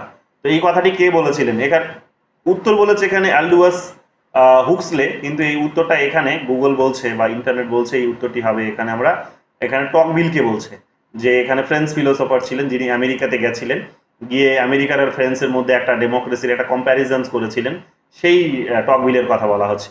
তো তিনি ডেমোক্রেসির একজন বড় সমর্থক ছিলেন। তো এখানে তিনি ডেমোক্রেসি ইন আমেরিকা বলে একটা বই লিখেছিলেন, এটাও পরীক্ষায় এসেছিল, সেটে এসেছিল, ভালো করে মনে রাখবে। তো ওই ওনার কথা বলা হচ্ছে, যেটা ওনার আর কি আইডিয়া নয়, এই আইডিয়াটা হচ্ছে টকভিলের, এটা বলা হচ্ছে। সো আমি দুটোকেই রেখে দিয়েছি, তোমরা নিজের মতো করে বুদ্ধি খাটিয়ে এটার উত্তরটা করে এসো, কারণ এটা যেহেতু একটা সেন্ট্রালের পরীক্ষা, কোয়েশ্চেন্সটা নিশ্চয়ই ভাবনা চিন্তা করেই করেছে। তো আরও কখনো যদি সাবস্টেন্সিয়াল যদি মেটেরিয়ালস পাই, এটা পরে আমি তোমাদের অবশ্যই বলে দেবো। 21 নম্বর কোয়েশ্চেন দেখো কি বলছে। 21 নম্বর কোয়েশ্চেন বলছে, who compare the liberty of moderns with that of the ancients. তো মডার্নের সঙ্গে এনশিয়েন্টের যে একটা কম্প্যারিজনস করেছিলেন তিনি হচ্ছেন এখানে বেঞ্জামিন কনস্ট্যান্ট। এই নামটা ভালো করে মনে রাখো, বেঞ্জামিন কনস্ট্যান্ট। তিনি একজন সুইস ফ্রেঞ্চ ফিলোসফার ছিলেন, সুইস ফ্রেঞ্চ ফিলোসফার ছিলেন। তারপরে আমরা দেখতে পাবো যে একটা বিখ্যাত এসে লিখেছিলেন, এসেটার নাম ছিল the liberty of the ancient, the liberty of the ancient compared with that of the modern. এটা 1819-এ তিনি এটা লিখেছিলেন, 1889 সালে এটা তিনি লিখেছিলেন, বেঞ্জামিন কনস্ট্যান্ট। তিনি দুটোর মধ্যে একটা কম্প্যারিজনস করে যে সমস্ত আর্গুমেন্টে তিনি এসে পৌঁছেছিলেন সেগুলো হচ্ছে এখানে। কি বলছে এখানে দেখো, Constant explore the difference between the ancient conception of liberty which emphasised active participation in public life. যে এনশিয়েন্টে কি দেখা যেত, এখানে বলছে দেখো এমফাসিস, এনশিয়েন্টে দেখা যেত বলছে এখানে যে active participation in public life and decision making, collective decisions making. যে অতীতে যদি আমরা দেখি, যেমন প্লেটোর কথা বলেছিলাম, যখন প্লেটো পড়াতে গিয়ে বলেছিলাম, সেখানে কি হতো না, সেখানে দেখবে সবাই মিলে গোল করে এক জায়গায় বসে সেখানে ছোট, জনসংখ্যা যেহেতু ছোট ছিল, ভূখণ্ড যেহেতু ছোট ছিল, কাজে সেখানে সবাই মিলে ডিসিশনস নেওয়াটাও খুব ডিফিকাল্ট ছিল না। এবং এক প্রকার তোমরা দেখবে যে সেই তখন ডেমোক্রেটিক প্রিন্সিপালসগুলো বা ডেমোক্রেটিক পলিটিক্যাল সিস্টেম খুব লিমিটেড ছিল। সেখানে যারা স্লেভ ছিল তাদেরকে তো মানুষ হিসেবেই গণ্য করা হতো না, তো তাদের তো ডিসিশন মেকিং এ অংশগ্রহণ করতে দেওয়া হবে সেটা তো অনেক দূরের কথা, তাই না? তো স্বাভাবিকভাবেই সেখানে কিন্তু ওই ডিরেক্ট ডেমোক্রেসিকে প্র্যাকটিস করার একটা ব্যবস্থা ছিল। কোথায় না, এনশিয়েন্ট পিরিয়ডে আমরা এটা দেখতে পাবো। মডার্নে আমরা কি দেখতে পাচ্ছি, তিনি বলছেন মডার্নে বলছেন, and the modern conception which focus more on individual rights and freedom, particularly freedom from interference by the state। এবং কি বলা হচ্ছে এখানে, বলা হচ্ছে যে এখানে মডার্ন যে ধারণাটা আমরা দেখতে পাবো, সেখানে আমরা দেখতে পাচ্ছি কি, যে মডার্ন ধারণার মধ্যে আমরা দেখতে পাচ্ছি যে সেখানে স্টেটের ইন্টারফারেন্স থেকে যে এক প্রকার মুক্ত রাখা হবে ব্যক্তিকে, সেই ধরনের আইডিয়া নিয়ে এখানকার কিন্তু লিবার্টির কনসেপ্টগুলো বা আইডিয়াগুলো বা ডিবেটসগুলো কিন্তু চলে। তো এনশিয়েন্ট পিরিয়ডে সেই সময় তখন ওই সব কিছু হতো, যে সেখানে যেহেতু ব্যক্তি নিজেই সেখানে অংশগ্রহণ করতে পারতো ডিসিশন মেকিং বডিতে, তো স্বাভাবিকভাবেই সেখানে যা কিছু ডিসিশন ব্যক্তির যেহেতু নিজস্ব স্বাধীনতার মধ্যে থেকেই সেটা হবে, নিজেই সেই ডিসিশনসটা নেবে, কাজে ওটা কোনো প্রসঙ্গই ছিল না যে স্টেটের ইন্টারফারেন্সটা কম হবে নাকি কম হবে, বেশি হবে। কারণ ব্যক্তি সরাসরি নিজে সেখানে এই ডিসিশন মেকিং বডিতে পার্টিসিপেট করে নিজের অপিনিয়ন্স দিয়েই সেই পলিসি মেকিংটা সেটা করেছে, পলিসি মেকিং এর কাজটা করেছে, ডিসিশনটা সে কিন্তু তৈরি করেছে, নিয়েছে। কিন্তু এখন যেহেতু সেটা আমরা এখনকার দিনে একটা স্টেটের আইডিয়া, এমন একটা স্টেটের আইডিয়া প্র্যাকটিস করি যে স্টেটের আইডিয়াটা ডেমোক্রেটিক স্টেট, অবশ্যই কিন্তু সেটা ডিরেক্ট ডেমোক্রেসির মধ্যে দিয়ে এস্টাবলিশড হয়নি বা যে ফাংশনস করে না, সেটা ইনডিরেক্ট ডেমোক্রেসির আইডিয়া আমরা প্র্যাকটিস করি, যে আমাদের প্রতিনিধিরা গিয়ে আলটিমেটলি সেখানে কি করে না, একটা আমাদের জন্য রুলস রেগুলেশনস তৈরি করে। এবার ওরা গিয়ে আলাদা একটা না, তারা রিপ্রেজেন্টেটিভস বটে, তারা এক প্রকার আমাদের এন্টিটি, আমাদের সঙ্গে তাদের একটা সিমিলারিটিস থাকা উচিত, কিন্তু সেটা কিন্তু গিয়ে কোথাও গিয়ে ব্রেকডাউন করে, সেই লিঙ্কটা কোথাও গিয়ে কেটে যায়, তারা কেটে দিয়ে গিয়ে নিজেরা একটা শক্তিশালী অর্গান হিসেবে উঠে আসার চেষ্টা করে, নিজেদের একটা নিজস্ব সত্তা তারা বানিয়ে নিয়েছে, সেখানে নিজেদের একটা কিন্তু ডিসিপ্লিন বানিয়ে নিয়েছে, একটা নিজস্ব কিন্তু চিন্তা ভাবনা বানিয়ে নিয়েছে। তো ফলে মানুষ যেগুলোকে নিজেদের স্বাধীনতা বলে মনে করছে, সবসময় দেখা যায় যে সেগুলি সমস্ত স্বাধীনতার এলিমেন্টসগুলো সেখানে তারা গিয়ে নিশ্চিত করে না, তারা নিজেদের স্বার্থকে মাথায় রেখে কি করে, নিজেদের মতো করে সেখানে পলিসি তৈরি করে। এবং এই কারণেই এখন একটা বড় ডিবেটের জায়গা হয়ে গেছে যে ব্যক্তি সেখানে কি করবে না, রাষ্ট্রের ইন্টারফারেন্সটা কম হবে নাকি কম হবে না, মানে ব্যক্তির উপর স্টেটের ইন্টারফারেন্সটা কম হবে নাকি হবে না, এই ধরনের একটা ডিবেটস আমরা বর্তমান দিনে বিশেষভাবে দেখতে পাই। এগুলো কিন্তু একেবারে স্বাভাবিক হয়ে উঠে এসেছে। কিন্তু দেখবে এই সমস্ত ডিবেটসগুলো খুবই কম উন্নত দেশগুলিতে, যেখানে যদি যাও, এখনো মডার্ন যুগেও যদি উন্নত দেশগুলিতে যাও, তাহলে দেখবে সেখানে যেহেতু জনসংখ্যা খুব অল্প, সেখানে বিশেষ করে সুইডেনে যদি চলে যাও, সুইজারল্যান্ডে, তো সেখানে দেখবে সেখানে সুইজারল্যান্ডে ডিরেক্ট ডেমোক্রেসি প্র্যাকটিস করার ব্যবস্থা যেহেতু আছে, তো সেখানে মানুষের স্বাধীনতা অনেক উন্নত। নরওয়ে, সুইডেন, সুইজারল্যান্ড এই সমস্ত দেশগুলিতে দেখবে হিউম্যান রাইটসের অনেক উপরে তারা থাকে। মানুষের স্বাধীনতার যে ইন্ডেক্সগুলো যেগুলো বেরোয়, লিবার্টি ইন্ডেক্স যেগুলো বেরোয়, সেই লিবার্টি ইন্ডেক্সের একেবারে শুরুর দিকে তারা বিলং করে। তার কারণ সেখানে জনসংখ্যা ছোট, এখনও তারা ওই এনশিয়েন্ট পিরিয়ডের যে ফিচার্সগুলো আছে সেগুলোকে প্র্যাকটিস করতে পারে। এগুলো আমরা সেখানে কিন্তু দেখতে পাবো। তো যাই হোক, এগুলো আমাদেরকে কিন্তু এখানে বোঝানো হচ্ছে। This essay is considered a seminal work in the history of political thought and has had a significant influence on discussions about liberty and democracy. যে লিবার্টি এবং ডেমোক্রেসির এই আলোচনায় আমরা দেখতে পাবো একটা সেমিনাল ওয়ার্ক হিসেবে এটা বিবেচিত হয়। এটা কিন্তু খুব ভালো একটা বই, এটা মাথায় রাখবে, এসেটা আর কি মাথায় রাখবে। এগুলো কিন্তু আসতে পারে। বেঞ্জামিন কনস্ট্যান্ট, এটা CUET PG 2021 এসেছে, মানে এগুলো খুব গুরুত্বপূর্ণ প্রশ্ন। 22 নম্বর কোয়েশ্চেন্সের দিকে চোখ রাখো। 22 নম্বর কোয়েশ্চেন্স কি বলছে? 22 নম্বর কোয়েশ্চেন্স বলছে এখানে, who makes the distinction between negative and positive liberty. Negative এবং পজিটিভ লিবার্টির মধ্যে এখানে যিনি পার্থক্য করেছেন তিনি হচ্ছে নিজা বার্লিন। এক্ষুনি আমরা আলোচনা করলাম। আবার দেখো CUET PG-তে এসেছে, তো তার ওই আবার এখানে বলে দিয়েছি, এখানে দেখে নিও ডিটেলসে, ঠিক আছে? এগুলো খুব ভালো করে দেখে নিও। তার টু কনসেপ্ট অফ লিবার্টি, এটা তার বিখ্যাত এসেছিল 1958-এ, এটা কিন্তু বেরিয়েছিল, ঠিক আছে? প্রেসিডেন্সি ইউনিভার্সিটির মাস্টার এন্ট্রান্সে এসেছে, প্রেসিডেন্সি ইউনিভার্সিটির মাস্টার্সের এন্ট্রান্সে এসেছে। দেখো 2017 সালে কি বলছে, who wrote the book the spirit of laws. এগুলো নেটেও এই ধরনের কোয়েশ্চেন প্রচুর এসেছে। নেটের কোয়েশ্চেনগুলো এখন দিলাম না আমি, কারণ ওগুলো সব সিলি কোয়েশ্চেন, সব আর তৈরি করা সম্ভব হয়নি এখনো, সেগ্রিগেট করা পসিবল হয়নি। তো এগুলোই আপাতত হোক, পরে আবার তোমরা পাবে। তা who wrote the book spirit of laws, যারা ইয়ারলি করে নিয়েছো, ইউনিট ওয়াইজ করেছো, তারা তো পেয়ে গেছো ওয়েবসাইটে, বাট আমি টপিক ওয়াইজ সবগুলো করা পসিবল হয়নি এখনো। তো এই 27টাই পসিবল হয়েছে এখনো পর্যন্ত। Who wrote the book spirit of laws, এটা মাস্টার্সের, বুঝতেই পারছো যেটা প্রেসিডেন্সিতে এসেছে, এটা মন্তেস্কু হবে। মন্তেস্কুর কথা কিছুক্ষণ আগে তোমাদের বলছিলাম, 1748 সালে 1748-এ তিনি বইটা লিখেছেন। ফ্রেঞ্চ ফিলোসফার তিনি একজন ছিলেন, এবং তিনি সেখানে আমরা দেখতে পাবো কি, যে তিনি 3টে ব্রাঞ্চের কথা বলেছেন। 3টে ব্রাঞ্চের মধ্যে সেপারেশনসের কথা বলেছেন এবং চেকস অ্যান্ড ব্যালেন্সেরও কথা তিনি বলেছেন। তো এখানে দেখতে পাবো আমরা ওই কনসেপ্টগুলিকেই কথা এখানে বলা হচ্ছে, এবং এটা তিনি নিয়ে এসেছিলেন এই কারণে যাতে লিবার্টিকে ইনশিওর করা যায়। ম্যাকফার্সনে চলে আসো এবার। কি বলছে এখানে ম্যাকফার্সন? জম্মু কাশ্মীরে 2022-এ এসেছে, মানে গুরুত্বপূর্ণ প্রশ্ন। The concept of creative freedom is given by who among the following. Creative ফ্রিডমের ধারণাটি দিয়েছেন সিভি ম্যাকফার্সন। সিভি ম্যাকফার্সন আমরা জানি যে তিনি পজিটিভ ইন্ডিভিজুয়ালিজমের ধারণাও দিয়েছেন, বারবার, যেটা পরীক্ষায় জানতে চেয়েছে, বারবার পরীক্ষা জানতে চেয়েছে। গুগল বলছে যদিও ক্রিয়েটিভ ফ্রিডমের ধারণাটা তিনি দেননি, গুগল বলছে ক্রিয়েটিভ ফ্রিডমের ধারণাটা দিয়েছেন এখানে, এটা হচ্ছে জাঁ পল সার্ত্রে দিয়েছেন। জাঁ পল সার্ত্রে প্রথম এই ধারণাটা দিয়েছেন, ঠিক আছে? যদি প্রপার শব্দটা তিনি ব্যবহার করেনি, মোটামুটি আইডিয়াটা এখানে তিনি ব্যবহার করেছেন। কিন্তু ক্রিয়েটিভ ফ্রিডমের শব্দ ব্যবহার করতে আমরা কিন্তু সিবি ম্যাকফার্সনকে দেখতে পাই। ক্রিয়েটিভ ফ্রিডমের কথা তিনি বলেছেন। আমি সবগুলোতে যাচ্ছি না এখানে। তিনি 4 ধরনের সিবি ম্যাকফার্সন, যখন তোমাদের ডেমোক্রেসি পড়াবো তখন সিবি ম্যাকফার্সন আসবে, ক্লাসিফিকেশনস অফ ডেমোক্রেসি, তখন এগুলো আলোচনা পাবে। তো এখানে আমি স্কিপ করছি, বাট একটু হালকা করে বলে দিচ্ছি। প্রোটেক্টিভ ডেমোক্রেসি তিনি কথা বলেছেন, ডেভেলপমেন্টাল ডেমোক্রেসি, ইকুইলিব্রিয়াম ডেমোক্রেসি আর পার্টিসিপেটরি ডেমোক্রেসি, এই ধরনের ডেমোক্রেসির কথা তিনি বলেছেন, বা মডেল বলেছেন তিনি। ডেমোক্রেসির এই ধরনের 4টে মডেল তিনি দিয়েছেন, আমরা জানি। এবার এখানে আমরা দেখতে পাবো যে এই মডেলগুলোর মধ্যে তিনি বোঝানোর চেষ্টা করেছেন যে ক্রিয়েটিভ ফ্রিডম এটার মধ্যে দিয়ে ইনশিওর হবে। কি বলছে? তিনি একজন, এই লিবারাল যে মডেল যেটা, সেই মডেলটা তিনি একজন বড় সমালোচক ছিলেন। লিবারাল মডেলটা তিনি একজন সমালোচক ছিলেন। তিনি বলছেন কি, according to Macpherson the objectives of the political system should be provide opportunities for creative freedom. তিনি অপরচুনিটি দেওয়ার যে কথা বলা হয়েছে না, এই যে যারা এখানে থিঙ্কার্সরা, ইগালিটারিয়ান থিঙ্কার্সরা যারা অপরচুনিটি দেওয়ার কথা বলেছেন, ঠিক আছে, তাদের এখানে আমরা দেখতে পাবো যে তিনি সমালোচনা করেছেন। জন রলস, অমর্ত্য সেন, ডরকুইন, এই সমস্ত থিঙ্কার্সদের তিনি এক প্রকার সমালোচনা করেছেন, এবং বলে এখানে বলার চেষ্টা করছেন কি, এই সমস্ত থিঙ্কার্সরা বেসিক্যালি তারা কি করেছে না, মানুষের ওই অমর্ত্য সেনের মতোই আর কি আইডিয়াটা, যে তিনি এক প্রকার কি করেছে না, এক প্রকার ওই মানুষের বেসিক কতগুলো জিনিসকে ইনশিওর করার মধ্যে দিয়ে তারা এক প্রকার শুধু মানুষের ন্যূনতম রাইটসটাকেই বা টেম্পোরারি একটা স্বাধীনতাকে ইনশিওর করার কথা বলেছে। কিন্তু স্বাধীনতাটাকে টেম্পোরারি বারবার দিলে হবে না, এটাকে ক্রিয়েট করতে হবে, এবং ক্রিয়েট করার জন্য দরকার যেটা, সেটা হচ্ছে ওই অমর্ত্য সেনের ভাষার মতোই বলতে পারো, ডেভেলপমেন্ট অ্যাসপেক্টাম গ্রন্থে তিনি যেগুলো বলেছেন, যে যেমন ক্যাপাবিলিটি তৈরি করতে হবে মানুষের।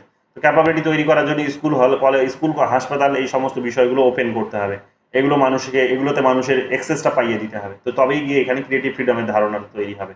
তো ওই বিষয়গুলোই এখানে কিন্তু ঘুরিয়ে ফিরিয়ে বলার চেষ্টা করেছে। এগুলো সুন্দর করে লিখে দিয়েছি, পড়ে নিও। সোর্সটাও দিয়ে দিয়েছি কোথা থেকে নেওয়া, এটা একটা IAS কোচিং সেন্টার থেকে নেওয়া, দেখে নিও। চলে আসো এখানে 25 নম্বর কোয়েশ্চেন্সে। 25 নম্বর কোয়েশ্চেন্স কি বলছে? Who among the following describe freedom as the silence of the laws. Who among the following describe freedom as the silence of the laws. তো এটা থমাস হব হবে। Thomas Hobbes silence of the laws বলেছে, রাজস্থান সেটে 2020 সালে এসেছে। কি বলেছে এখানে, that he describes the description of freedom of the silence of the laws is attributed to the Thomas Hobbes. Hobbes, in his seminal work Leviathan, characterized freedom in terms of absence of external impediments to actions. External, যেটা এক্ষুনি কিছুক্ষণ আগেও তোমাদের বলছিলাম, যে বহির্শক্তির যে আক্রমণ বা বহির যে শক্তি, সেই শক্তির তিনি থেকে ইন্টারফেয়ারেন্স তিনি যাতে না হয়, সেটাই তিনি বলেছেন। He argues that true freedom exist in a state of nature. এই যে দেখো, স্টেট অফ নেচার, যে ট্রু ফ্রিডম, সত্যিকারের স্বাধীনতা এখানে স্টেট অফ নেচারে, প্রকৃতির যে রাজ্য, সেই প্রকৃতির রাজ্যের মধ্যেই সেটা সম্ভব। হোয়ার দেয়ার আর নো লস অর সোসাইটাল কনস্ট্রেইনস। এই কারণে এটাকে বলেছে কি সাইলেন্স অফ দ্য ল, যেখানে ল নিশ্চুপ। তো এইখানে স্টেট অফ নেচারে আমরা কি দেখতে পাবো, স্টেট অফ নেচারে আমরা দেখতে পাবো কি, যে নো ল বা সোসাইটাল কনস্ট্রেইন ছিল, যে কোনো ধরনের সামাজিক বাধাই ছিল না, বা কোনো ধরনের আইন কানুন বলে কিছু ছিল না। ফলে মানুষ নিজের মতো করে যার যা খুশি তারা সেটা করতে পারতো। এটা এখন অন্য একটা নেগেটিভ কনসিকুয়েন্স নিয়ে আসতো, সেটা আলাদা বিষয়, কিন্তু মানুষ সেখানে কিন্তু সেটা করতে পারতো। প্রপার স্বাধীনতা মানুষ সেখানে এনজয় করতে পারতো। কিন্তু এখানে কমপ্লিট স্বাধীনতা ওই সেন্সে মানুষকে দিলে তাহলে আবার কি হবে, মানুষ তার প্রত্যেকের এবার মৃত্যু ডেকে নিয়ে আসবে। এই কথাগুলো তিনি পরে বলেছিলেন, আমরা জানি। allowing individuals to act according to their desire without fear or interference. The notion aligned with Hobbes' broader political philosophy, which emphasizes the importance of a strong central authority to maintain order and prevent the war of all against all. এই শব্দটাও কে বলেছেন, এটা বারবার পরীক্ষা জানতে চাই। war of all against all কে এই শব্দটি প্রয়োগ করেছেন হবস। তো তিনি বলেছেন, যেহেতু স্বাধীনতা সেই সময় মানুষের ছিল, মানুষ যার যা খুশি সেটা করতে পারতো, কোনো রকম ভয় ছাড়া, কোনো রকমের ইন্টারফেয়ারেন্স যেহেতু ছিল না, প্রত্যেকে যার যা খুশি সে করতে পারতো, সোসাইটির কোনো ইন্টারফেয়ারেন্স ছিল না, কোনো অথরিটি ছিল না। ফলে এখানে আমরা দেখতে পাবো সবাই সবার সঙ্গে যুদ্ধে লিপ্ত হয়ে পড়তো। তো এখান থেকেই তিনি বলেছেন, যেগুলো থেকে মুক্তি পাওয়ার জন্যই মানুষ কি করলো, সেন্ট্রাল অথরিটির আইডিয়াটা তৈরি করলো, যেটা সোভারেন আইডিয়া, যেটা আমরা তৈরি করতে দেখতে পাবো। 26 নম্বর কি বলছে, Montesquieu propose the theory of সেপারেশনস of powers for promoting. Montesquieu propose the theory of সেপারেশনস of powers for promoting. তো এটা লিবার্টি, কিছুক্ষণ আগেই বলে গেলাম, বইটার নাম দেখে নাও, দ্য স্পিরিট অফ লস 1748। একাধিকবার জিজ্ঞেস করেছে কোয়েশ্চেন্সটা। গুজরাট সেটে 2008 সালে এসেছে। এটা দেখো কি বলছে, the positive conception of liberty emphasis. তখনই তোমাদের বললাম, ভালো করে দেখে নাও, সেলফ মাস্টারি যখনই পাবে তখন সেটা পজিটিভ লিবার্টির সঙ্গে যাবে, সেলফ মাস্টারি পজিটিভ লিবার্টির সঙ্গে যাবে, ঠিক আছে, সেলফ মাস্টারি। কি বলছে এখানে ডিটেলসে দেখে নিই, আমি আর এগুলো ডিটেলসে বলছি না, কারণ অলরেডি বলে দিয়েছে এগুলো। তো এই গেল আমাদের 27টা কোয়েশ্চেন্স, বোঝা গেছে? কারো কোনো কনফিউশনস আছে? কোয়েশ্চেন্স আরও অনেক আসবে পরে, কিন্তু এখন না, আপাতত এগুলোই করো। আর এমনিতে যারা ইউনিট ওয়াইজ করে নিয়েছো, ইয়ার ওয়াইজ করে নিয়েছো, তারা তো সবই পেয়েই গেছো বিভিন্ন রকমভাবে, কিন্তু টপিক ওয়াইজে এখানে তুলে দেওয়া হয়নি সব এইরকমভাবে, সময়ের অভাবে এবং আরও অনেক বাধা, এখন একটু টেকনিক্যাল প্রবলেম চলছে। নতুন করে পুরনো ওয়েবসাইটের পুরনো যে সিস্টেম ছিল ওয়েবসাইটের, সেটার থেকে নতুনটাতে শিফট করানো হচ্ছে। তো সব ফলে এখন একটু টাইম টেকিং হয়ে গেছে ব্যাপারটা, বাট ঠিক আছে, যারা ইয়ার ওয়াইজ ইউনিট ওয়াইজ করে নিয়েছো তারা তো কোয়েশ্চেন্সগুলো ফেস করেছো, তোমরা জানো। এক্সপ্লেনেশনসটা পরে আবার হবে, ফুরিয়ে যায়নি, সময় আবার আসবে। তো এতটুকুই। তো এই বেসিক জিনিসগুলোই দেখে, এগুলোই হচ্ছে বেসিক লিবার্টির, এগুলোই বেসিক আইডিয়া, এগুলোই ঘুরিয়ে ফিরিয়ে জানতে চাই, এটাই সেন্ট্রাল থিম। এগুলো যদি মনে রাখতে পারো তাহলে যে কোনো কোয়েশ্চেন্সের উত্তর কিন্তু করে আসতে পারবে, চোখ বন্ধ করে আসতে পারবে। বিশেষ করে যদি এই সেগ্রিগেশনসটা করে নিতে পারো, কারা পজিটিভ কারা নেগেটিভ, এবং কেন তারা পজিটিভ কেন তারা নেগেটিভ, বাস এই আইডিয়াটা যদি তোমাদের ক্লিয়ার থাকে, বাকি সমস্ত কোয়েশ্চেন্সের উত্তর তোমাদের করাটা ডিফিকাল্ট নয়। যাই জিজ্ঞেস করুক না কেন, তোমরা ক্লিয়ারলি সেটা কিন্তু করে আসতে পারবে, সুন্দর করে বুঝিয়ে আসতে পারবে। এটা গেল আমাদের লিবার্টির কোয়েশ্চেন্স কতগুলো। ইকুয়ালিটিটার সবগুলোর এখানে ইয়েগুলো লাগানো হয়নি, ইকুয়ালিটির গুলো সবগুলো এখানে লাগানো হয়নি, তো অ্যানালিসিসগুলো, বাট কতগুলো আমি বলে দিচ্ছি, বাকিগুলো তোমাদের আমি আবার একদিন সুযোগ করে বলে দেবো, কারণ একটুখানি কিছু কোয়েশ্চেন মনে হলো আমার একটু দেখলে ভালো হতো, তাতে আমি তোমাদের আরও ক্ল্যারিটি দিতে পারতাম। দেখে নাও, যতগুলো পারছি আমি এখানে বলে দিচ্ছি, বাকিগুলো যেগুলো আমার মনে হচ্ছে একবার দেখে নিয়ে বলবো, সেগুলো দেখে নিয়েই বলবো। তো এখানে দেখে নাও ইকুয়ালিটির কোয়েশ্চেন্স কি বলেছে।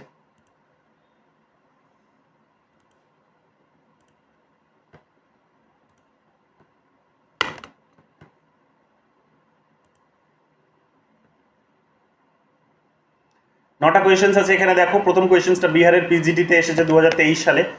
Equality in the negative sense means the absence of special privilege. এটা তো কিছুক্ষণ আগেই পড়লে, আর লিবার্টির কনসেপ্টে যেটা পড়লে, ইকুয়ালিটির কনসেপ্টও একই জিনিস, যে কোনো ধরনের কি থাকবে না, স্পেশাল সুযোগ থাকবে না কারো, যে ইকুয়ালিটি থাকবে। তো ইকুয়ালিটি যেখানে থাকবে, কারো স্পেশাল সুযোগ সুবিধা সেখানে থাকবে না, সেটাকে নেগেটিভ লিবার্টি বলা হচ্ছে।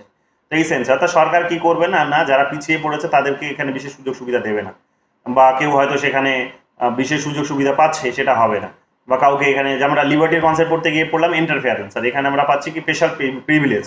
তো স্পেশাল প্রিভিলেজ এখানে কাউকে দেবে না। স্পেশাল প্রিভিলেজ যদি কাউকে না দেয় তাহলে সেই সিচুয়েশনসটাকে আমরা নেগেটিভ ইকুয়ালিটি সিচুয়েশনস বলতে পারি। কিন্তু যদি কাউকে স্পেশাল প্রিভিলেজ দিয়েছে তাহলে সেই সিচুয়েশনস সেই সিস্টেমটাকে আমরা বলতে পারি পজিটিভ ইকুয়ালিটি। তো এটা আমরা তো এখানে জানি। তারপরে চলে আসে এখানে মেলাতে বলেছে natural equality, social equality, political equality, economic equality. Natural equality কি বলছে এখানে দেখো, ন্যাচারাল ইকুয়ালিটি এখানে বলে এটাই হওয়া উচিত, যেটা হচ্ছে nature has made all men equal. এতে এখানে 3 হওয়া উচিত, উত্তর কি বলছে এতে 3, এতে 3 মিলে গেল। তাহলে এ ন্যাচারাল ইকুয়ালিটি মানে হচ্ছে নেচার আমাদেরকে সবাইকে সমানভাবে তৈরি করেছে, কারোর মধ্যে কোনো ডিসক্রিমিনেশনস করেনি, তাই না? কারোর মধ্যে কোনো ডিসক্রিমিনেশনস করেনি। তো ন্যাচারাল রাইটসের যারা থিঙ্কার্স তারা এই কথাটাই বলার চেষ্টা করে। জন লক পড়তে গিয়ে আমরা এটাই পড়লাম যে প্রত্যেকটা মানুষের সমানভাবে এখানে কিন্তু তৈরি করা হয়েছে। প্রত্যেকটা মানুষ খালি, এখানে কি বলেছেন তিনি, প্রত্যেকটা মানুষ এখানে কিন্তু খালি ব্রেন নিয়ে জন্মগ্রহণ করেছেন, একেবারে স্লেটের মতো। স্লেটে যখন দাগ টানা হচ্ছে সেই দাগের উপর নির্ভর করছে যে তুমি কি দাগ পড়লো, আর সেই দাগটা তোমার নলেজ হিসেবে বিবেচিত হবে। তো যেটা তোমাকে দাগ টেনে শেখানো হবে সেটাই তোমার বিদ্যা, সেটাই তোমার জ্ঞান হিসেবে বিবেচিত হবে। তো আলটিমেটলি মানুষ সবাই ওই খালি ব্রেন নিয়েই জন্মগ্রহণ করেছে, খালি স্লেটের মধ্যে। সেখানে কি ভরা হচ্ছে, সেখানে কি লেখা হচ্ছে, সেটাই আলটিমেটলি তাকে কিন্তু একটা পার্থক্যের জায়গায় তৈরি করে দিচ্ছে অন্য মানুষের সঙ্গে, বা অন্য মানুষের সঙ্গে তার একটা পার্থক্য তৈরি করছে। তো এইগুলো আমরা শুনেছিলাম। তো যাই হোক, তিনি এখানে বলেছিলেন এক প্রকার যে সেখানে মানুষ সম্পত্তির অধিকার ওই রকম ভাবে তৈরি করলো যে সে তার নিজের লেবারটাকে, লেবার থিওরি সেখানে তিনি দিয়েছিলেন, যে নিজের লেবারকে কাজে লাগিয়ে সেখান থেকে যে সম্পত্তি অর্জন করলো সেটাই তার নিজের বলে সেখানে কিন্তু স্বীকৃতি পেল, এবং সমাজও সেটাকে নিজের বলে স্বীকৃতি দিল, সেটার উপর অন্য কারো ইন্টারফারেন্স থাকবে না। এই কথাগুলো তিনি এখানে বলেছিলেন, এগুলো আমরা জানি। তো এটা তো এখানে পাচ্ছি আমরা। তাহলে ন্যাচারাল ইকুয়ালিটি বলতে nature has made all equal man equal, এটা আমরা পাচ্ছি। বি নাম্বার কি বলছে, সোশ্যাল ইকুয়ালিটি। সোশ্যাল ইকুয়ালিটিতে কোনটা হবে? সোশ্যাল ইকুয়ালিটিতে হচ্ছে নো ডিসক্রিমিনেশন, 5টা আছে না, on some artificial grounds, social তো পলিটিক্যাল, ইকোনমিক, ন্যাচারাল। তাহলে সোশ্যালটা এখানে পলিটিক্যাল, সোশ্যালটা এখানে 1 নাম্বারটা হতে পারে। হ্যাঁ, বিটা 1 নাম্বারে হয়েছে। দেখো no on some artificial ground, সমাজ সবসময় কি করে মনে করে দেখো, ইয়ের কথা, রুশোর কথা মনে করে দেখো। রুশো পড়তে গিয়ে আমরা কি পেয়েছিলাম? রুশো 2 ধরনের ইকুয়ালিটির কথা বলেছিলেন, 2 ধরনের ডিসক্রিমিনেশনস এর কথা বলেছিলেন।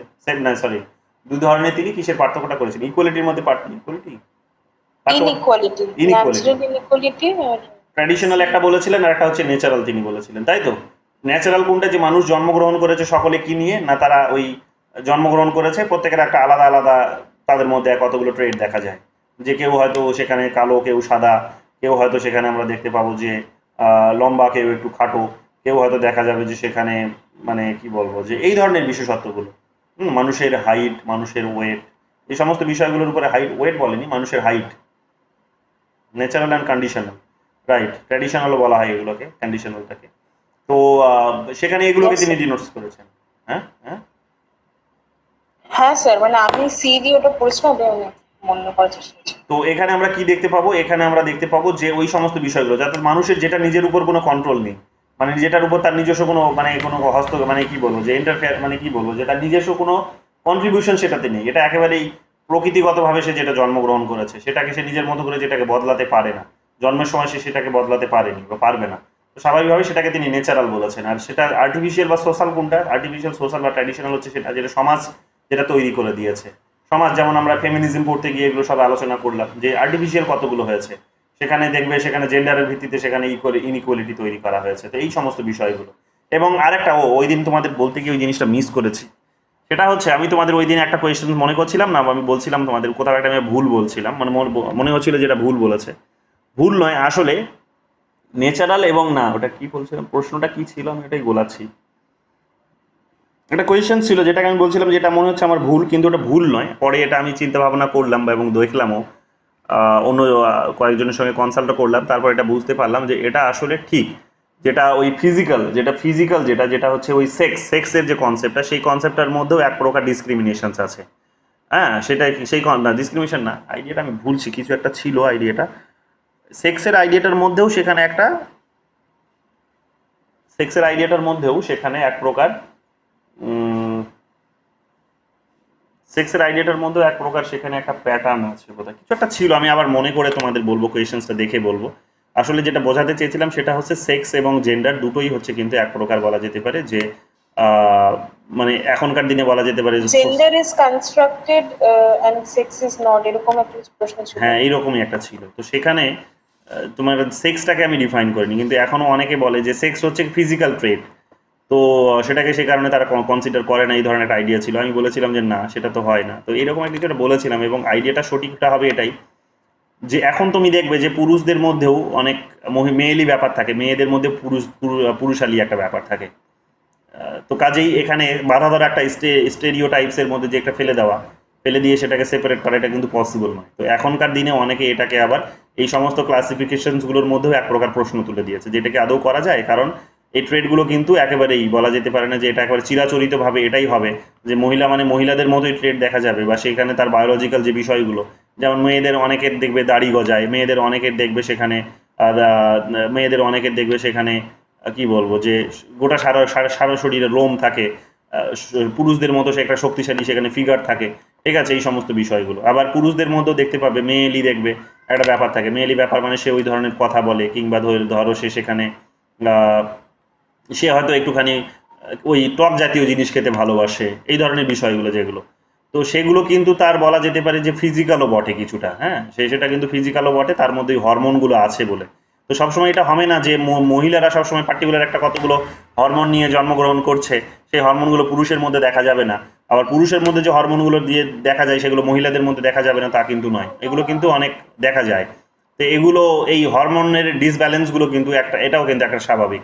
তো ওটাকে অনেকে এখন কিন্তু ওইটাকেও চ্যালেঞ্জ করে, এই কারণে যে সেক্সের মধ্যে এক প্রকার যে কোনো ডিসক্রিমিনেশনস নেই তা কিন্তু নয়, বা সেখানে যে এই যে বাধা ধরা ছক দিয়ে সেটাকে বোঝানো হয়েছে তা কিন্তু নয়, ওটার মধ্যেও কিন্তু এক প্রকার কিন্তু একটা আলাদা ধরনের ট্রেড দেখা যায়, বা একটা মিক্সচার ট্রেড সেখানে কিন্তু দেখা যায়, যে সেখানেও কিন্তু মিক্সার ফর্ম দেখা যেতে পারে। মহিলারা ছেলেদের মতো হতে পারে, ছেলেরা মহিলাদের মতো হতে পারে। তো এটা কিন্তু হতে পারে, কিন্তু তারপরেও সে মহিলা হিসেবে সেখানে কনসিডার হবে। এই যে বিষয়গুলো বলো।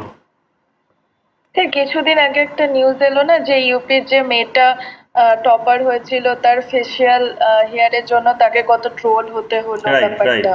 রাইট। তো সে টপার, সে বলেছে যে সে আবার একটা খুব সুন্দর একটা জবাব দিয়েছে, খুব সুন্দর জবাব দিয়েছিল। আমি হেডলাইনটা পড়ছিলাম, ডিটেলসে পড়া হয়নি, যে আমার যোগ্যতা আমার দাড়ি দিয়ে না, নাকি না মুখের ফেসিয়াল বা হেয়ার দিয়ে সেখানে বিবেচিত হবে না, আমার মার্কশিট দিয়ে, মার্কশিটের নাম্বার দিয়ে বিবেচিত হবে, এবং আমি সেটাই প্রমাণ করে দেখাবো, এবং প্রমাণ করে দেখিয়েছি আমি সেটা, কারণ মানুষ ওকে ট্রোল করতো, এবং আগামী দিনে আরও প্রমাণ করবে। ওদের আইএএস অফিসার হতে চেয়েছে বোধহয়, এই ধরনের কিছু একটা।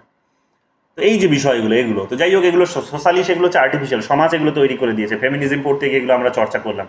পলিটিক্যাল ইকুয়ালিটির বিষয়টা কি বলছে দেখো, পলিটিক্যাল ইকুয়ালিটির বিষয়টা বলছে এখানে কোনটা হবে,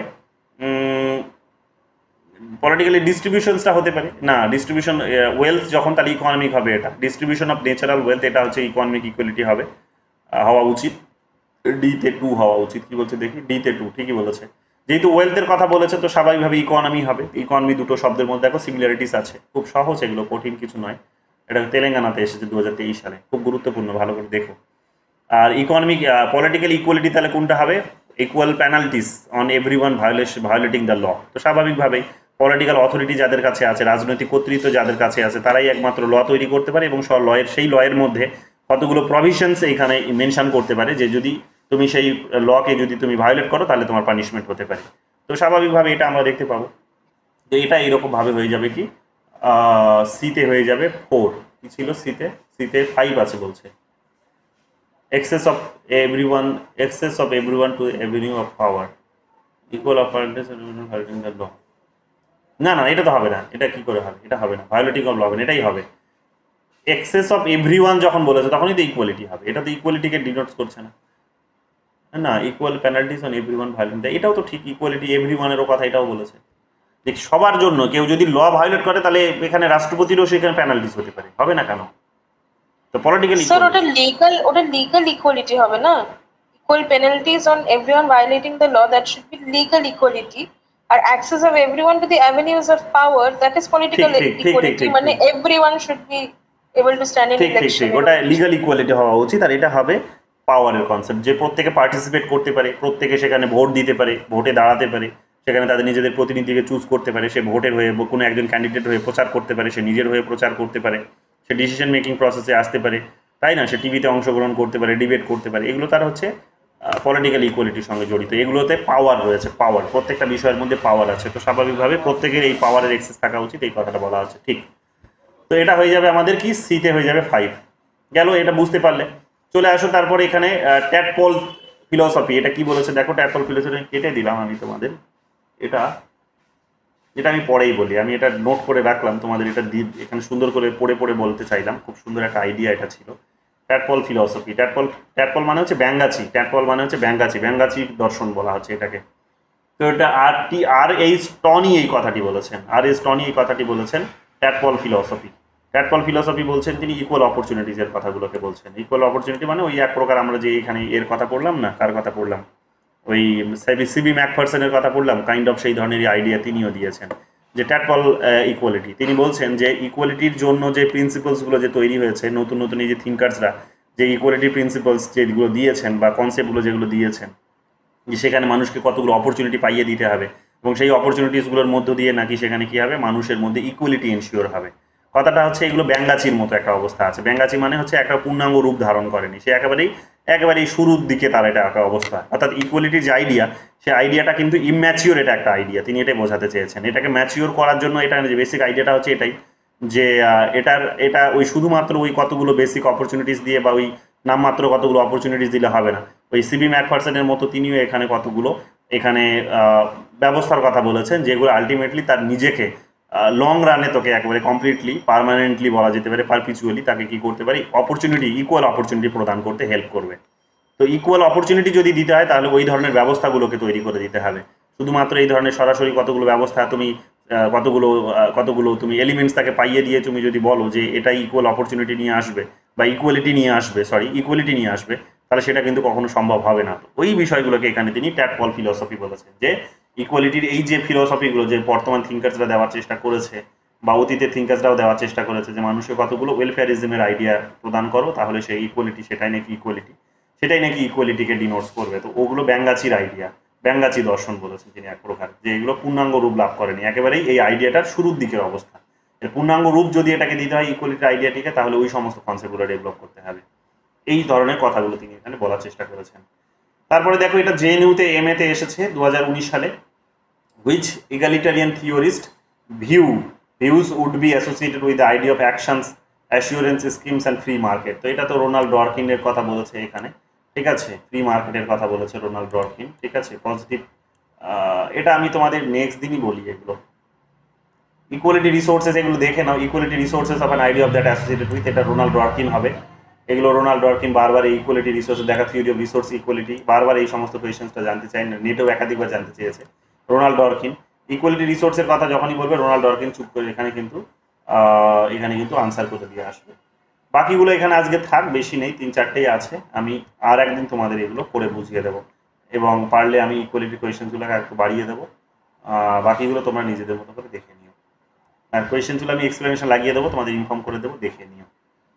তো আজকে এতটুকুই রাখছি। নেক্সট আমাদের আলোচনা হবে আমাদের সিলেবাসে কি আছে নেক্সট। নিশ্চয়ই বোঝা গেছে তোমাদের, বুঝতে কারো অসুবিধা হয়নি? কারো কোনো কোয়েশ্চেন থাকলে বলতে পারো। কারা কারা আছো? জয়েন তো করেছিল 17-18 জন, কে আছো এখন? 8 জনের মতো বোধ হয়, 1 2 3 4 5 6 7 8 9 জনের মতো বোধ হয় আছো এখন। কোথায় হলো এটা? তো নয়। কারা আছো? দীপিকা, দীপিকা ঘোষ, ঝিলিক, ময়ূরী, নাজবুন, পায়েল, শ্রেয়সী আর স্থাপিতা। ওকে, বাকিদের কি অবস্থা? পরীক্ষা এত সামনে তারপরেও এরকম করছো?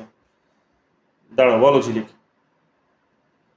আচ্ছা স্যার, ফ্রিডম টু আর ফ্রিডম যেটা From। বললেন না, যে যেটা নেগেটিভ লিবার্টি পজিটিভ লিবার্টির সাথে যুক্ত, তো ওটার সাথে কি মানে পাওয়ার টু পাওয়ার উইথ মানে এরকমও কি কনসেপ্ট, মানে ওইগুলো কি একই জিনিস নাকি এটা আলাদা?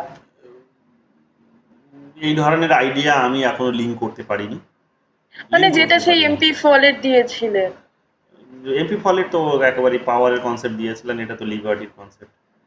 তো লিঙ্ক করলে করতেই পারো, কিন্তু এটা ভাবতে হবে, ভেবে উত্তর দিতে হবে। এটা একটা ভাবনাত্মক কোয়েশ্চেন্স দিয়েছো তুমি, জিজ্ঞেস করলে তুমি, এটা ভেবে উত্তর দেবো আমি তোমাকে। কারণ পাওয়ার আর স্যার আর আরেকটা লিবার্টি ব্যাপার, দুটো আলাদা বিষয়। পাওয়ার আর লিবার্টি আলাদা দুটো বিষয়। পাওয়ার মানেই সবসময় সেখানে একটা কিন্তু নেগেটিভ ফোর্স থাকবে। এবার পাওয়ারের তো দুটো ক্লাসিফিকেশন হয়, একটা হচ্ছে লেজিটিমেট পাওয়ার, একটা ইললেজিটিমেট পাওয়ার। এবার পাওয়ার বলতে কোনটাকে কিভাবে ডিনোটস করবো আমরা সেটাকে ভালো করে বুঝতে হবে, শুধু এখানে কমেন্ট পাস করে দিলে হবে না। ঠিক আছে, বলো আরেকটা। স্যার আরেকটা বলছিলাম যে একটা জিনিস মানে একটা জিনিস করব ভাবছি যে মানে পলিটিক্যাল থিওরিতে তো প্রচুর থিঙ্কার রয়েছে, প্রচুর কনসেপ্ট রয়েছে হুম এবং তাদের প্রচুর বই রয়েছে। হুম তো যদি একটা চার্ট করা যায় যে খুবই ভালো। থিঙ্কার ওয়াইজ, তারপরে তাদের কনসেপ্ট, তাদের বই, তাহলে এটা সুবিধা হবে না? কেন পলিটিক্যাল থিওরিটা তো আমাদের মেন টপিক, আর আমি না মানে ভুলে যাচ্ছি থিঙ্কারদের নাম, কে ক্লাসিক্যাল, কে লিবারাল, কেউ নিউ লিবারাল, কে কনজারভেটিভ, মানে এগুলো আমার ভুলেই যাচ্ছে। তো কেন আমি গোলাচ্ছে কেন? ভাবছিলাম তার যে মানে তুমি, তাহলে তুমি মন দিয়ে পড়োনি, বা যখন শুনেছো ক্লাসগুলো না, তখন তুমি মন আমার দিয়ে শোনোনি। থিঙ্কারের নাম মানে থিঙ্কারের নাম হয়তো একটা দুটো করে বলতে পারবো। এবার যদি মানে আরো কয়েকটা হয়তো জিজ্ঞাসা করছে, তখন হয়তো আমার এটা কনফিউজড হয়ে যাচ্ছে ব্যাপারটা। হুম, বুঝতে পেরেছি। কিন্তু এবার যেগুলো লিবারাল থিঙ্কার এক ওয়াইজ দুজন, পড়েছি সেগুলোতে কনজারভেটিভ দুজন। যেগুলো আমরা থিঙ্কার ওয়াইজ পড়েছি ওগুলোতে নিশ্চয়ই গোলাচ্ছে না, ওগুলোতে কি গোলাচ্ছে?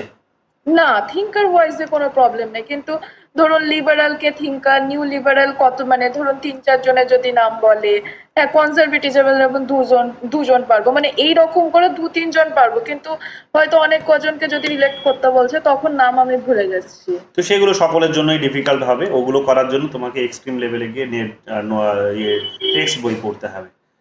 টেক্সট বই পড়ার জন্য পর্যাপ্ত সময় দরকার, কিন্তু এইরকমভাবে পড়াশোনা তো হয় না, আরও অনেক সময় দিতে হয়।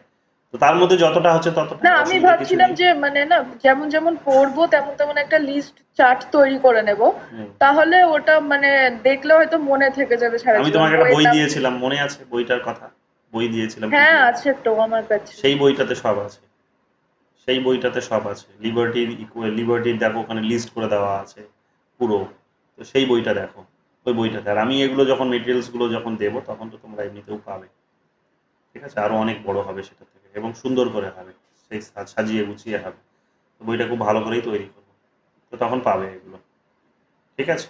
আর কিছু, আর কারো কিছু জানার বলছো? হ্যাঁ, আর আমার দুটো আরেকটা জিনিস জানার আছে জন রলসের থেকে, সেটা হচ্ছে আম, জন রলসের যে 2 টাইপের গুডস এর কথা বলেছিলেন, ওই 2 টাইপস এর গুডস সম্বন্ধে আমার জানার আছে।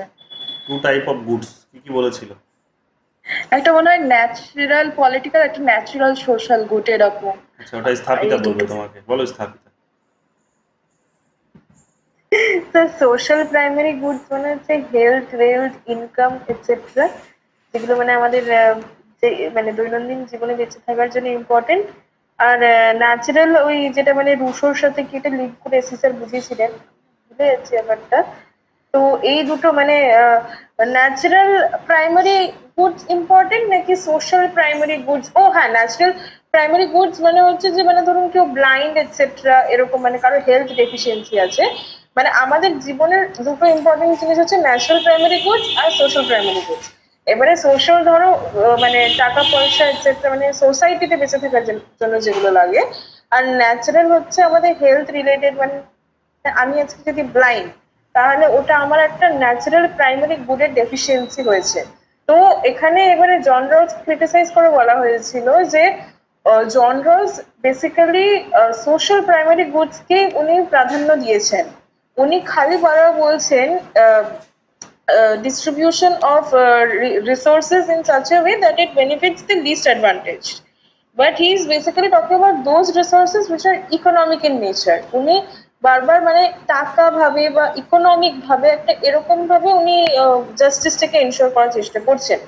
তো এসসি স্যার একটা খুব ভালো এক্সাম্পল এরকম আমাদেরকে জিজ্ঞেস করেছিলেন, মানে ইন্টারাক্টিভ ওয়েতে, যে আজকে ধরো এরকম 4 জন ফ্যামিলিতে আছে। তো এবারে একজনের ক্যান্সার হয়েছে। তো ওখানে যদি শুধু সোশ্যাল প্রাইমারি গুডসকে আমি এনশিওর করে যাচ্ছি, তাহলে আমি যে মানুষটার ক্যান্সার হয়েছে তাকে আমি কতটা বেনিফিট দিলাম? তো আনসার হবে আমি কিছুই দিইনি, কারণ আমি তাকে ন্যাচারাল ওয়েতে কোনোভাবেই মানে বেনিফিট করতে পারছি না সেরকম ভাবে। মানে এরকম লাইনেই স্যার বুঝিয়েছিলেন, এটাই ন্যাচারাল প্রাইমারি গুডস আর social primary goods. Sir this is all I remember. বোঝা গেছে জেলিক? হ্যাঁ, মানে ন্যাচারালি বলতে বোঝাচ্ছে যেটা হয়তো প্রকৃতিদত্ত যে ব্যাপারটা, ঠিক আছে, সেখানটায় কারোর কিছু হাত থাকে না, যে ব্যাপারটা এটা হচ্ছে শর্টকাট। আর সোশ্যাল বলতে বোঝায় যে সোশ্যাল স্ট্যাটাস তৈরি করা বা ইকোনমিক ওয়েলথ যেটা ব্যাপারটা। তো এইটা মানে আমি মোরাল ব্যাপারটা এটাই বুঝতে পারলাম। আমি একটা কাজ করবো, আমার কাছে যে নোটস গুলো আছে না হয় আমি ওখান থেকে দেখে তোমায় তুই দিয়ে আমাকে দেবো। পরে আরেকবার বলে দিস, তাহলে আমি একটু নোট করে নেবো, তাহলে আমার সুবিধা হবে। না না, আমিও তো অনেক কিছু মিস আউট করে যেতে পারি, তো স্যারের যে এক্সাক্ট জিনিসগুলো বলা আছে আমি তোমায় ওগুলো দিয়ে দেবো, ওখান থেকে ঠিক ভালো আছে, করে আমি বুঝতে ওটা পারবে। পড়ে নেবো তাহলে। হ্যাঁ। ওকে, তাহলে আজকে এতটুকুই থাক, আর কারো কিছু জিজ্ঞেস না করার থাকলে। ওকে, তাহলে আগামীকাল আমাদের জাস্টিস নিয়ে ক্লাস হবে। জাস্টিসটা আমাদের সেকেন্ড পার্টে আছে, ওখান থেকেও বেশ কতগুলো প্রশ্ন করে, বারকা টারকা থেকে কোয়েশ্চেন্স আসে। তো আমরা জাস্টিসটা দেখে নেব। আমাদের জাস্টিস নিয়ে আমরা তো অলরেডি রবার্ট নোজ অমর্ত্য জন রলসের থিওরি তো আমরা পড়েই নিয়েছি বেসিক, তো সেটা তো বারবার আসবে, আবার আসবে। বাট সেটাতে আমি আর গভীরে যাওয়ার চেষ্টা অবশ্যই করব না, বাট জাস্টিস নিয়ে আরও অন্যান্য থিঙ্কার্সরা কে কী বলেছেন সেগুলো অবশ্যই ফোকাস করার চেষ্টা করব, এবং বেসিক জিনিসগুলো বলে দেবো যেগুলো পরীক্ষার জন্য খুব গুরুত্বপূর্ণ। ঠিক আছে, এবং কোয়েশ্চেন্সগুলো দেখে নিও, কটা কোয়েশ্চেন্স আছে এখানে সেগুলো সলভ করে নিও, তাহলে ক্লাসে বুঝতে সুবিধা হবে। ঠিক আছে, বা কোয়েশ্চেন্স তোমরা চাইলে করতে পারবে। তো এই গেল আজকের আলোচনার বিষয়, আজকে এতটুকুই থাক, দেখা হবে আবার আগামীকাল উইথ জাস্টিস। ওকে, চলো, গুড নাইট।